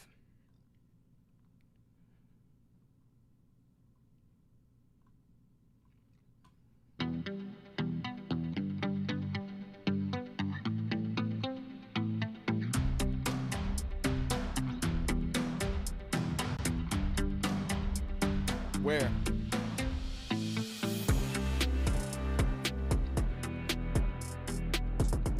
I hate Bibi. What are you talking about? He is stupid and I did not vote for him. Oh, so you are Israeli. Hey, real quick, Yuval.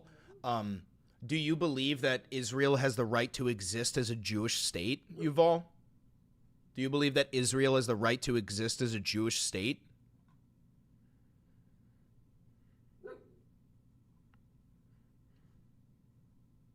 On the West Coast, and welcome back to Live Now from Fox. And I do want to take you back out live to Washington, D.C. Oh, okay, so do you believe that Iran has the right to exist as a Muslim state? Yet again here, as you are taking a live look at the United States Capitol. We are hearing right now from Democratic leaders as they are speaking on the 3-year anniversary of the Dobbs decision. The ruling eliminated the constitutional right to abortion, overturning the landmark 1973 Roe versus Wade decision. So that means the authority to regulate or ban abortions now returns. Terrorists. I remember back in the day, America stopped terrorists, not joined them. Yep. To individual states. Again, it is the 3-year anniversary, so we are hearing from Democratic leaders. We are hearing from Hakeem Jeffries just moments ago. So while this is live, I am going to rewind the comments just a little bit here so you can hear them in full.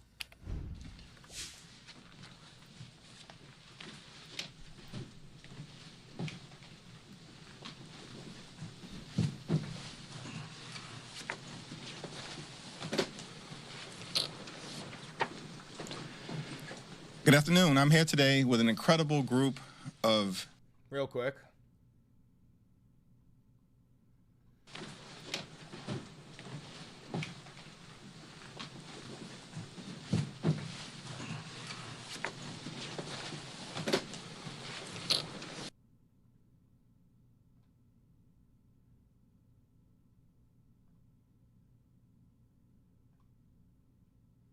Is that bullying? That's probably bullying. Good afternoon. I'm here today with an incredible... Muslims extremists ruin this country. Look at Persia. Oh, there it is. Okay, so you are Islamophobic. So wait, hold on. Do you believe that the entire Arab world, like all those different Arab nations, are one monolith? Do you think that like Iraq and Afghanistan and Iran and Kuwait, do you think that the Arab world is a monolith, you stupid fuck? Group of course everyone can live here. No, they can't, Yuval. You live in Israel. Israel is an apartheid regime. You guys actively discriminate against anybody who isn't Jewish. You have checkpoints set up strictly for Muslims. You have literal ghettos where only Muslims can live. You live in a Nazi state. Champions, members of Congress, and advocates for reproductive freedom here in the United States of America. Today, we solemnly gather to mark the anniversary of the Dobbs decision. So do Muslims? What do you mean shtick, steg? So do Muslims what? So do Muslims what?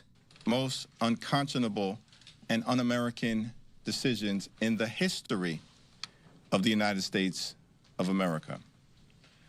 Right-wing conservatives have been determined to strip away reproductive freedom from the women of America for decades. And that resulted I fucking hate in the Dobbs decision that occurred. Arabs can get elected and are in the Knesset. So are you saying that you're not an apartheid regime that doesn't have checkpoints set up for Muslims in completely different areas where only Muslims can live and that Jews can't go in there and that Muslims can't go into the Jewish areas? Are you saying that Israel is not an apartheid regime? Since it's the anniversary of Roe v. Wade being overturned, I hope everybody stays strong and away from the coat hanger. Oh, Jesus. Oh, let's see. Here comes Goebbels. Here comes Goebbels. Now, earlier today, before the ceasefire announcement, the Department of Homeland Security issued a national terrorism advisory system bulletin warning of, quote, heightened threat environment inside of America. This is just another example of the dangers stemming from Joe Biden, Kamala Harris, and Alejandro Mayorkas's absolute preventable disaster at the border, the one that allowed in known terrorists, murderers, rapists, cartel members, gang members, and drug dealers. And according to our very own Bill Malugin, during Biden's time in the White House, more than 1,500 Iranian nationals were caught illegally crossing the border. More than half were released into the United States. In other words, they knew they were Iranian nationals. Why would people from Iran be showing up at our southern border? Oh, okay. So people from Iran are just not welcome in the United States. Copy that. What do I think of Asmongold? I think he's a fucking loser. And why would Joe let half of them into the country? Do you think they all had good intentions for our country? And I also think anybody who is a fan of Asmongold is subhuman. Today, the U.S. Supreme Court handing President Donald Trump a massive victory when they ruled that he can continue deporting illegals to third countries for now. Here with reaction, White House Deputy Chief of Staff for Policy and Homeland Security Advisor Stephen Miller. Stephen Miller, let's start with the peace agreement. Trust but verify, peace through strength, both in play. Donald Trump's... Mein Kamerad Goebbels. Kamerad Joseph Goebbels. Explain to us how this is good for the Reich. Doctrine consistent with his first term when he dropped the mother of all bombs on Afghanistan, took out Soleimani and Baghdadi and associates, and of course beat the ISIS caliphate. Now he is once again given the Iranians a chance for peace. Will they really take it? Well, let's just take a moment to think about how historic this moment is and what President Trump has achieved in this 12-day war. Presidents going back to 12-day war. Meanwhile, right now, day 13, bombing as we speak. Bill Clinton have said it is the policy of the U.S. government not to allow Iran to have a nuclear weapon. But under every president except Trump, Iran marched closer and closer to being able to put onto a ballistic missile a nuclear warhead that could take out an entire city.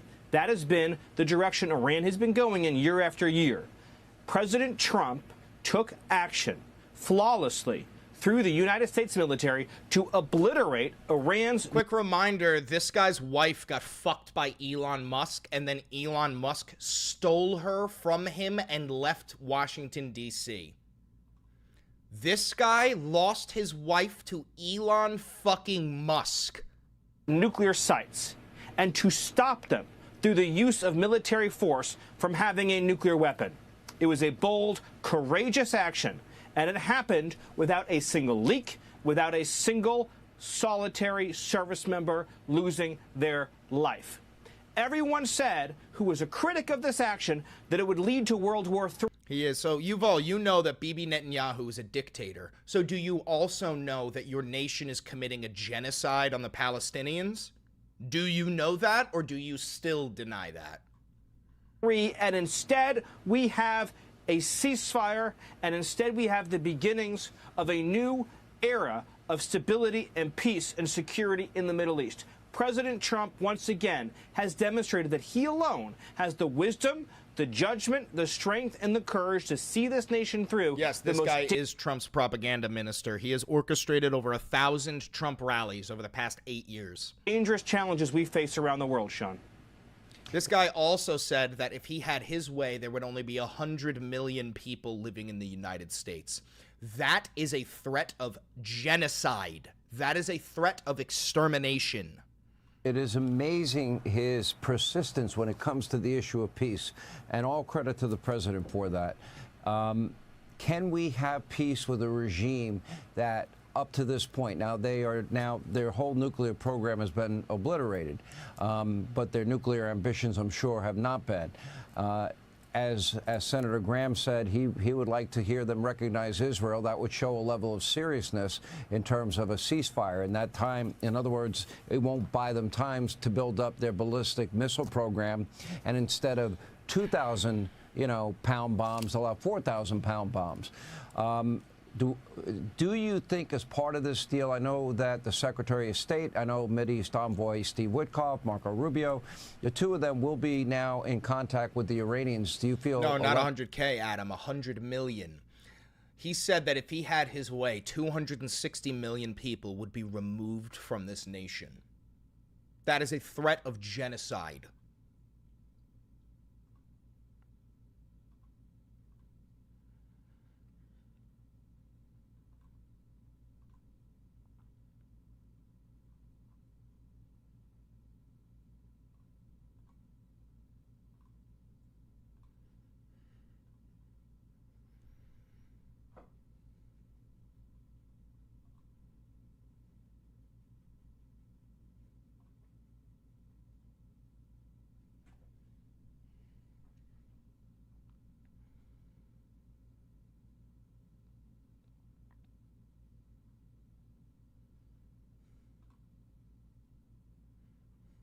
We go to Washington now, where President Trump headed to Europe this morning for a NATO summit and just spoke to reporters moments ago about the collapse of this. Can you pull that up? Sure.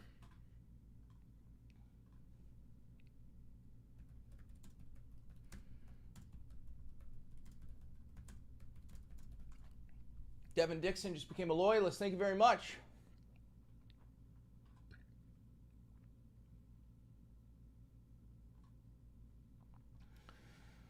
All right, where is it?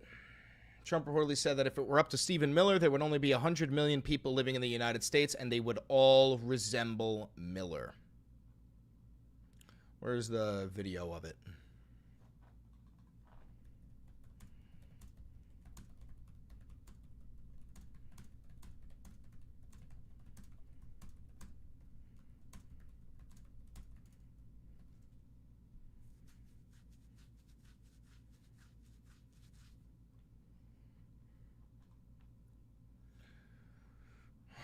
Where is it?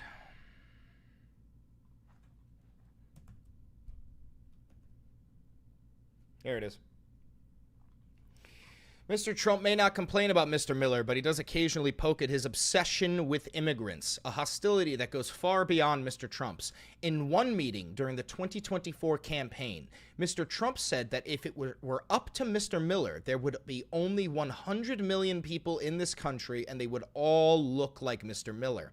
According to a person with knowledge of the comment, Caroline No Lip Levitt, Mr. Trump's spokeswoman and personal concubine, denied this account.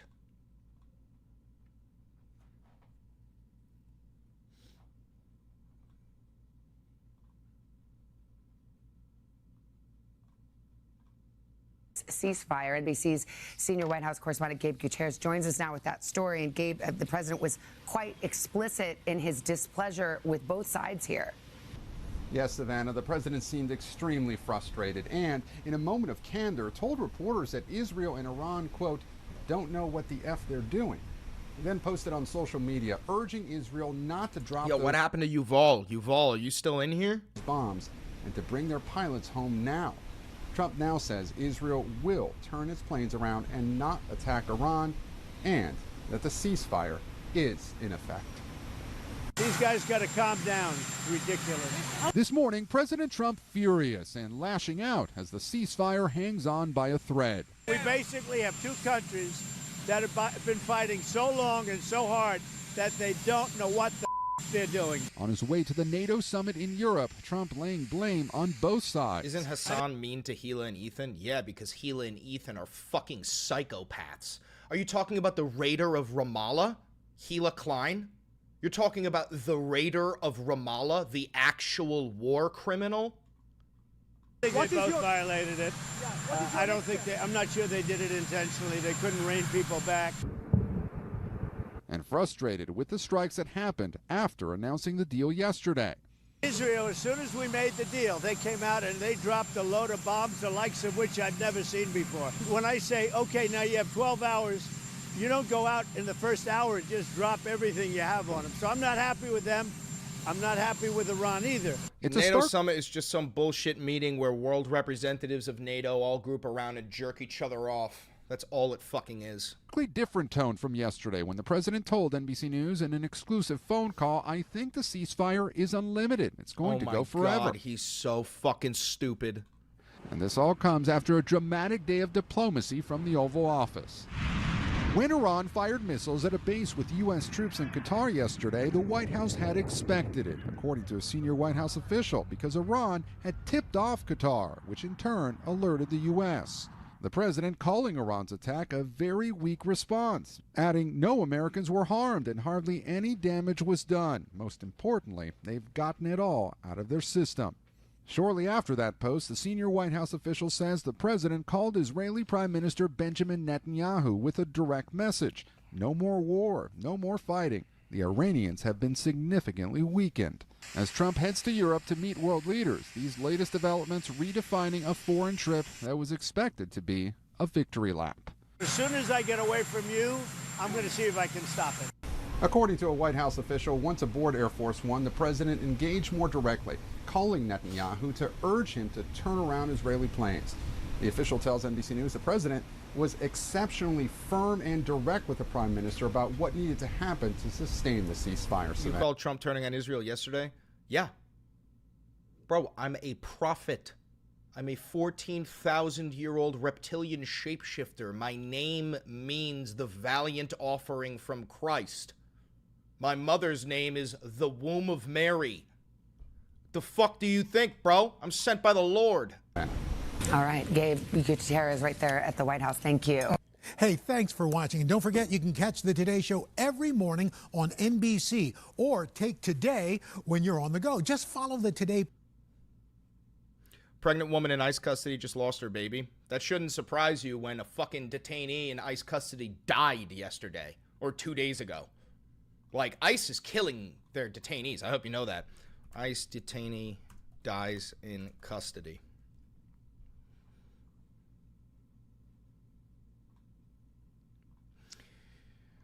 Ticking time bomb. ICE detainee dies in transit. As experts say, more deaths are likely.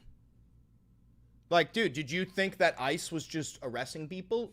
No, we were not being facetious when we said ICE is the Gestapo. They are murderers. They are terrorists. They are Nazis. They are killing people. They are masked men with no badges, no identification, kidnapping people off of the street and killing them, sending them to slave labor camps where they will be exterminated. What the fuck did you think was going to happen?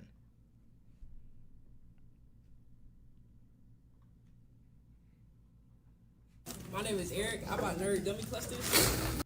Let's see. Aaron Parnas. Tell Chris about my link. Where's your link? Let me get it right there. I think it's going to be one of the most important pieces of legislation we've ever had in this country. It's going to do things that you wouldn't believe. And we're going to, you know, I have a very simple phrase. We ran an election on very simple words: make America great again. That's what we're doing. We're making it great. We're making it safe. We're making it beautiful. And we're making it very wealthy again. You know, wealth is okay. You need wealth to take care of lots of other people. We have to make our country better. It has to heal from 4 years of abuse. God, he's our so country dumb. was abused badly by a very incompetent person and a group of people that weren't incompetent, but they were radical left lunatics. And they ran the country with an auto pen.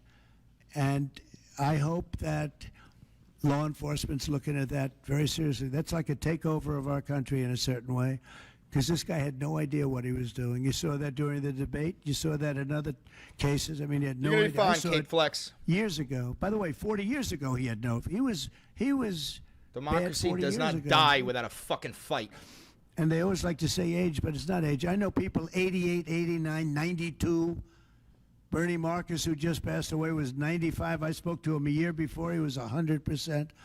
It's not age. It's something else. But whatever it is, you can't have that in this country. The damage he's done to this country is unbelievable. But the good news is we've Dude, got much literally, of it Trump fixed go 5 already. minutes without bringing up Biden. Challenge level impossible. Netanyahu, you just mentioned Iran. Did you discuss Iran? Did you discuss We the discussed a lot of Gaza, things. the Gaza war? Yeah, we discussed a lot of things, and it went very well, very smooth. We'll see what happens. You know, we're trying to do something with a country we just spoke about, Iran. You have been I think you groomed. should Thousands of negotiate this. airstrikes You dropped. might be The total better. deaths are in the I think I hundreds, was not saying millions, today, or a level what that would good even idea. remotely This could have approach been genocide. the idea of the day. Oh, so this guy's a genocide-denying Nazi. Yuval, you're a genocide-denying Nazi. You're an oxygen thief, and you don't deserve rights. We're trying to make a deal so that there's no destruction and death. And we've told him that, and I've told him that, and I hope that's the way it works out, but it might not work out that way. Hey, Yuval, what if I said the same thing about World War II? I'm just curious if I said that you've been groomed by thousands of airstrikes, and the total deaths in the Holocaust were actually only in the hundreds, not in the millions. It wasn't a genocide. By a governor. What if I said that about now? Why fucking is this World War situation II? different to not consult with Governor Newsom about this? Well, the biggest change from that statement is we have an incompetent governor. So I talked about governors, but I didn't talk about he's an incompetent governor. Look at the job he's doing in California. He's destroying one of our great states. And if I didn't get involved, if we didn't bring the Guard in, and we would bring more in if we needed it, because we have to make sure there's going to be law and order. You had a disaster happening. Thank you for the And they now $10. As an admit it Iraq was a war disaster. vet, I watched the. When can I stop to chill for any length of time? I'm so tired of this bullshit. Got lied to for 20 years. Yeah, well, there's people like Yuval in this world who wish that they could send you back into the sandbox to fight and die all over again. So I don't know when you're going to get a chance to chill as long as people like Yuval still fucking breathe. Water to be sent down to him. I sent billions of gallons of water. I wanted to do Who it are in the Philip first term. and Jessica? They wouldn't do it over. I don't know. They have environmental You've reasons. been but groomed by there were no Philip and environmental Jessica? reasons. Who the fuck I is think it's Philip just a and political Jessica? Philosophy. But it's lucky for the people in Los Angeles and in California that we did what we did. We got it just in time. It's still simmering a little bit, but not very much. Yeah, please. Have you gotten? A crime has he committed? I think his primary crime is running for governor because he's done such a bad job. What he's done to that state is like what Biden did to this country. Oh my God, Biden again. That's pretty bad. Biden It's again. wrong philosophy. Thousands, hundreds of thousands of illegal immigrants, many of them prisoners. They're taking up your health care. They're taking up your space in schools. They're taking up your hospital. And in many cases, they're criminals. And we have to do something about it. And we're doing something about it. I want to thank the incredible says- patriots of ICE and Tom. Your teacher is calling those all terrorist states? Call your teacher a fucking Nazi. Incredible. The job they're doing And it's like an unforced error. There was no reason for this. 21 million people were allowed into our country, and many of those people were criminals. It's not a genocide. Yes, it is. Your nation killed 400,000 civilians, and you're weaponizing starvation to kill 14,000 infants. It's a genocide. Facts don't care about your feelings. The entire fucking world agrees. Your nation is committing a genocide. The issues, I mean, it's not even conceivable that somebody would do the kind of things that he did. And then, you know, you talk about projects. They want to build a train. Give me a source, bitch. The entire fucking world, the ICC, the ICJ, every single human rights organization, Israeli genocide experts, you stupid fuck. Your own fucking people admit it's a genocide, you fucking piece of shit. X would have paid for this for about 50 million American children. You're right. 50 million American children instead of a 3-mile train track that never got built. We could have put Lincoln in charge with no experience. Show me a source. We're watching this right now. Hold on. How about this? How about this? All right, please, Peter. Mr. President, have you gotten an update from your negotiating? Thank you, President Trump. So it seems like Gavin Newsom likes the attention that he's getting right now from you. Yeah, I think it seems like he does. If you look at recent history, somebody who was running for president, you, who got arrested and had a mugshot, you could make the argument that Amnesty International, that wound up helping you. Are you worried at all at this moment that talking about him getting arrested could be helpful to his political prospects? Because a lot of people think he wants to be sitting right where you are. Well, in my case, it was a witch hunt, and everybody knew it. And I was able to explain that during the process. Otherwise, I wouldn't be sitting here right now. And it was a total witch hunt. It's proven to be a witch hunt, and you see what's happened. In his case, it really is very obvious. You look at what's happened between the fires, I could name 10 things right now. We talk about the trains. We talk about all of the costs in California. You talk about all of the people that are flowing in, destroying life for everyone else. So no, I don't think it's going to help him. I think it's actually very bad for him. And right around the time that we were walking in here, the governor and the state attorney general said that they're going to sue you for sending the National Guard in. They're saying there's no invasion, there's no rebellion. The president is trying to manufacture chaos and crisis on the ground for his own political ends. Federalizing the California National Guard is an abuse of the president's authority under law. Well, you know, it's interesting. You watched the same clips as I did. Cars burning all over the place, people rioting. And by the way, Edward, if you're going to want my comeback, you're going to have to scrape it off the back of your mother's teeth. We stopped it. We were able to make it much better, but it still looked pretty bad. And you can't find it? Bro, there are so many fucking sources proving that Israel is committing a genocide. Are you... you know what? Ban this fucking Nazi. I hope your mother gets raped and murdered. Fuck you. Get him out of here. Last night, people were saying this is fucking really Nazi a big piece problem. Of shit. And until we went in, if we didn't do the Nazi job, piece that of place would shit. be burning down just like the houses burned down. They were in big trouble last night, Peter. You know it. And the night before, and the night before that. Ban and Edward. I feel Fuck we had you. no choice. Suck my dick. I don't want to see happen what happened so many times in this country. I watched Minneapolis burn. Look at what happened in so many different parts of California. You take a look at what happened in San Diego. Hey, now, I have no fucking sympathy for Nazis. I have no fucking sympathy for Nazis. Where we let it burn. We want to be politically correct. We wanted to be nice. We want to be nice to the criminal. And what you're doing is destroying the fabric of our life in this country. No, we did the right thing. We've been given credit by people that I would least suspect. Why I would say that some of the people that came in and said, thank goodness, they said, some of them, thank God that Trump got involved.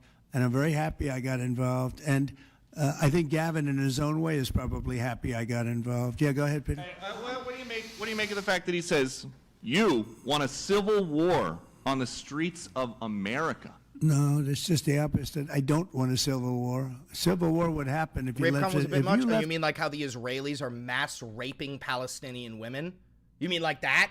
How the IOF has a fucking prison that they had a protest to free the Israelis who have been raping prisoners. You're talking about the pro-rape Israeli country that commits mass rape?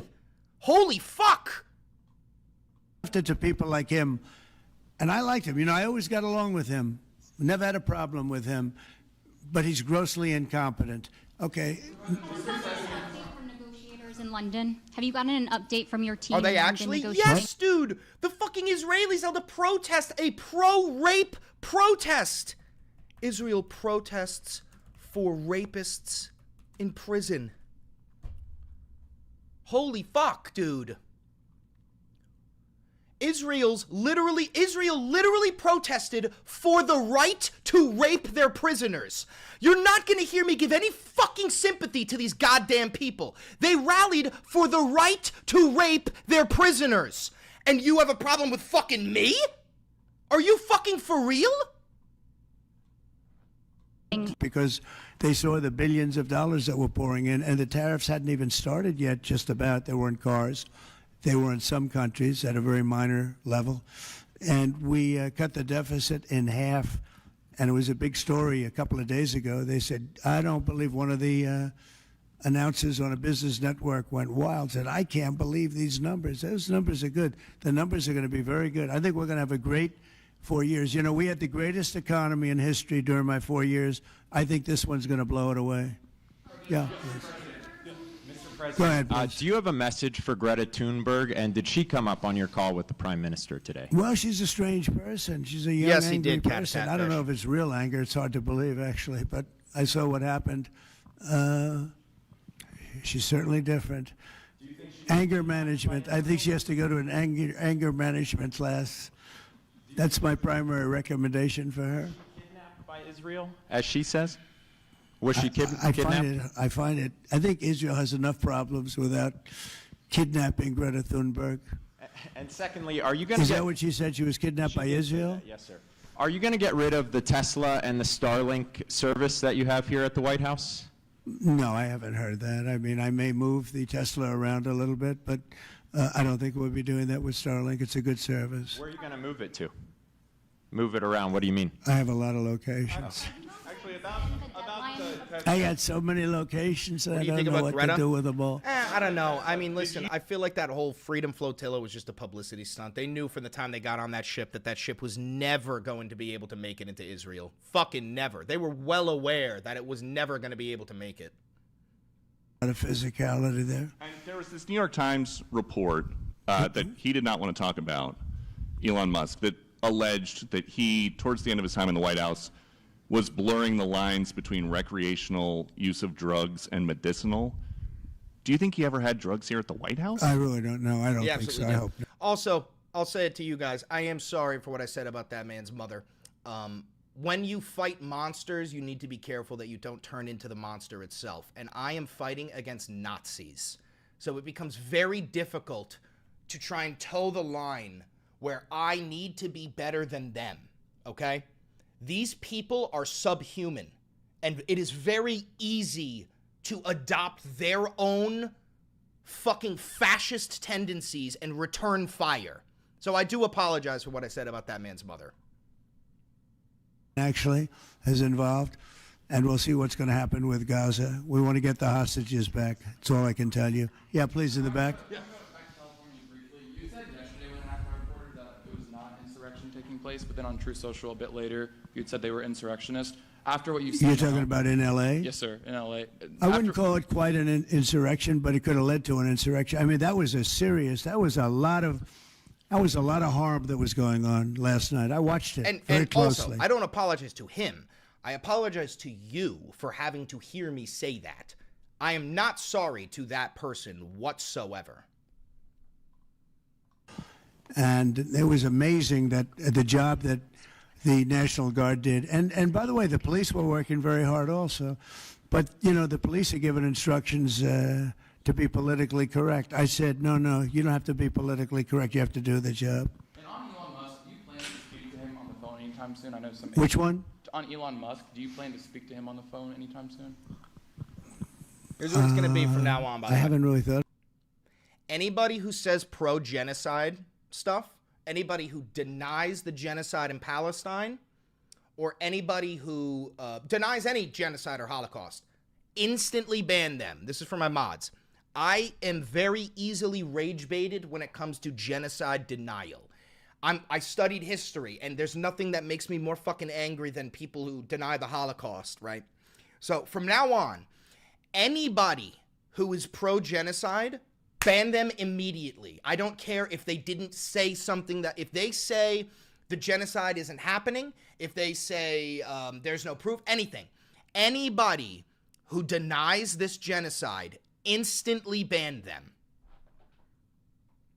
Enrichment. We want just the opposite. And so far, they're not there. I hate to say that because the alternative is a very, very dire one, but they're not there. They have given us Thanks, Snoopy. their thoughts on Appreciate the deal. you. And I said, it's just not acceptable. Guys, real quick, if you're new here, my name's Chris Valenti. I majored in history. I'm minored in political science. I'm a fucking douchebag from New York with no fucking filter. Okay, so sometimes I say things that get me in trouble. Shout out Secret Service. So if you want to support this channel, don't forget to like, comment, subscribe, and hit the notification bell. This is entirely grassroots funded. I've never had a conversation with a billionaire or an advertiser or a government. So if you want to support this channel financially and keep the operation going, you can donate to the channel like Avocado did for $5. You could buy merch. You could use the discount code for Ground News. You can become a member or a patron. There's a whole bunch of different ways. Thank you for apologizing to us, Chris. I wasn't trying to tone police you. I was only saying it was a bit much for me. No, it was a bit much even for fucking me. But that's the thing, dude. You need to understand that even that was filtered. I have never publicized the level of rage that I truly hold, okay? I bite my tongue every moment of my life, okay? I need to keep that shit on lock until I'm the fucking president, and then I can do whatever the fuck I want. That he was born there. He loves the country, yeah. Mr. President, you've got a big, beautiful parade coming up on Saturday. We do. What's your biggest expectations for that? Then I've got a second question in regards to Gavin Newsom. But go ahead and talk about the big, beautiful parade. Wait. It's such a, thank you, Brian. It's such a... This isn't new. This isn't live. I think important moment for this country. Wait. 2 weeks ago I was calling people On back Saturday? and forth with leaders, including President Putin, including... This isn't live. This can't possibly be live then. And the audience just gave him standing ovations one after another because people had enough. There was a book by Phyllis Schlafly, which she wrote in 1964 when Goldwater got the nomination over the enormous opposition of the Republican establishment, called A Choice Not an Echo. And she's like, every 4 years, someone pretends to be conservative, and then when they campaign for the presidency, Brooklyn, New Year's from New York. We don't play that bullshit, bro. Absolutely the fuck not. We don't play that fucking bullshit. Dude, you can't be from New York and be racist. You know how fucking hard that is? That is like playing life on veteran mode, bro. It's like playing on legendary All Skulls On. If you are racist in New York, you're gonna walk outside and just start fucking shaking in fear. Black, white, Mexican, Asian, Muslim. Like, you're just gonna be fucking... You're gonna hear 40 different languages taking a 3-block walk, bro. CNN, MSNBC, to take shots at them with impunity. Those were the people moderating the debates and making sure that the Republican candidate looked like a fool or as if even lying. And starting with Newt Gingrich when he ran for the presidency in 2012. And why did your papa kill civilians? Because the United States of America gave him orders to kill civilians. This is also why when my father came home from Vietnam, he burnt his uniform, grew out his hair, and joined the anti-war protests. It's also the reason why, when he was raising me, he told me he was the villain, he was the bad guy, America lost, America should have never been there, and he made me promise him to never join the military because they would force me to kill civilians. What the fuck are we talking about? Sure, yes. And so, did George Bush think the New York Times was fair? No. How would you handle this if you were the president? I would make a statement saying the United States is cutting all ties with Israel if they continue to bomb any of their neighbors and if they continue to violate human rights. And then I would say, one fuck up and you're on your own. Good luck with the Arab world that surrounds you, that you have painted out as an enemy. You're not getting American funding anymore.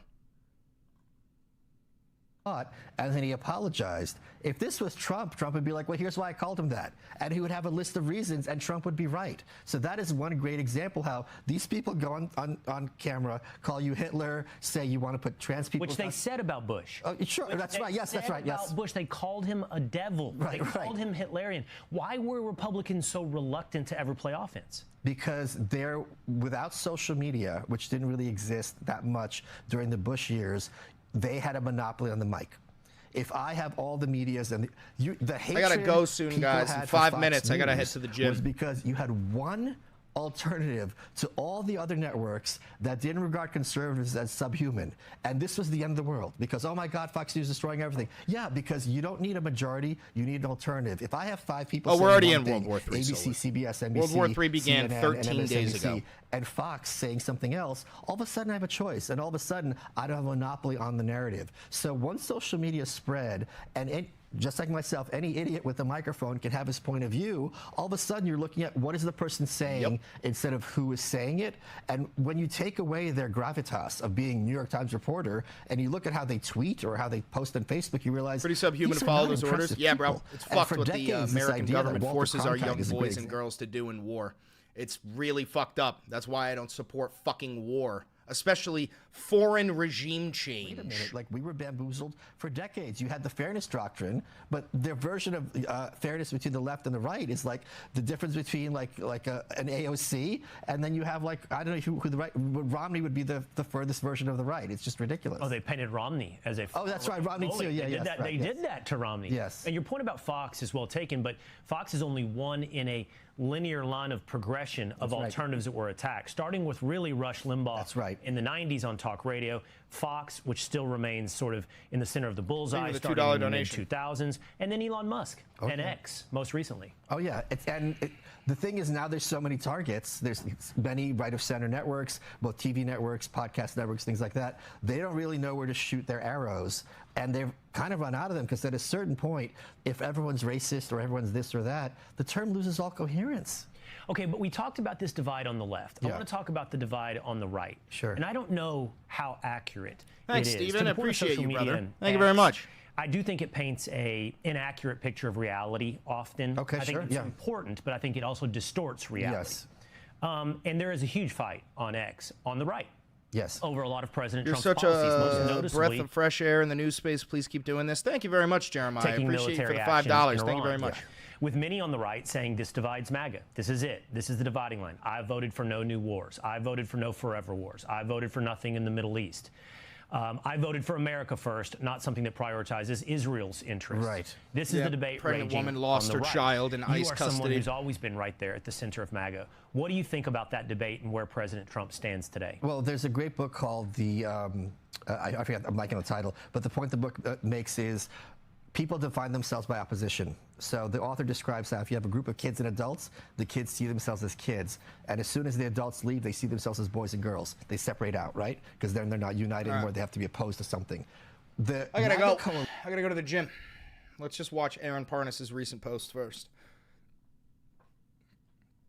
We have some serious news right now. A woman who was 4 to 5 months pregnant has lost her child in ICE custody despite begging guards for 3 days for medical help. This is the story of Iris Diana Monteroso Lemus. According to the Nashville Banner, she was detained by ICE earlier this year and was brought to the Ridgewood Correctional Center. At the time, she was several months pregnant. She told her story that while in custody, she wasn't getting the nutrients she was needed, that the food was so poor that many detainees would throw it away rather than eat it. She describes spaghetti being served with cockroaches. She said she experienced mocking and mistreatment from guards. She was forced to sleep on the floor. She repeatedly asked for an ultrasound to make sure her pregnancy was healthy. Guards only monitored her blood pressure and tested her urine and refused the ultrasound. She begged the doctors to take her to the hospital, saying that every single one of the guards should be charged for murder. Every single one of those guards should be charged for fucking murder. she was having contractions. They dismissed her concerns. It took 3 days for them to hospitalize her, where she lost her pregnancy at the hospital. I'm not, just so you understand, I am biting my tongue right now. I cannot say what I want to be done to those ICE officers. So I won't say it, but I will think it. And I'm thinking it really fucking hard, ICE agent watching this. the Nashville banner, but this is real, and this is happening in the United States of America. As always, follow along for more.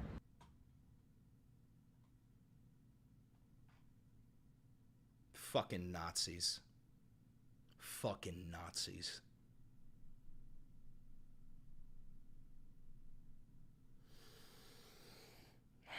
There's only one way to fix a Nazi. And I think you know what it is. Anyway, I'm out of here. I'm going to the gym. I'm gonna go get my fucking rage out.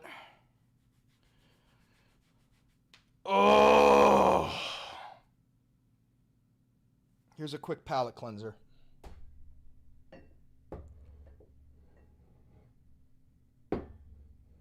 Bean? Bean?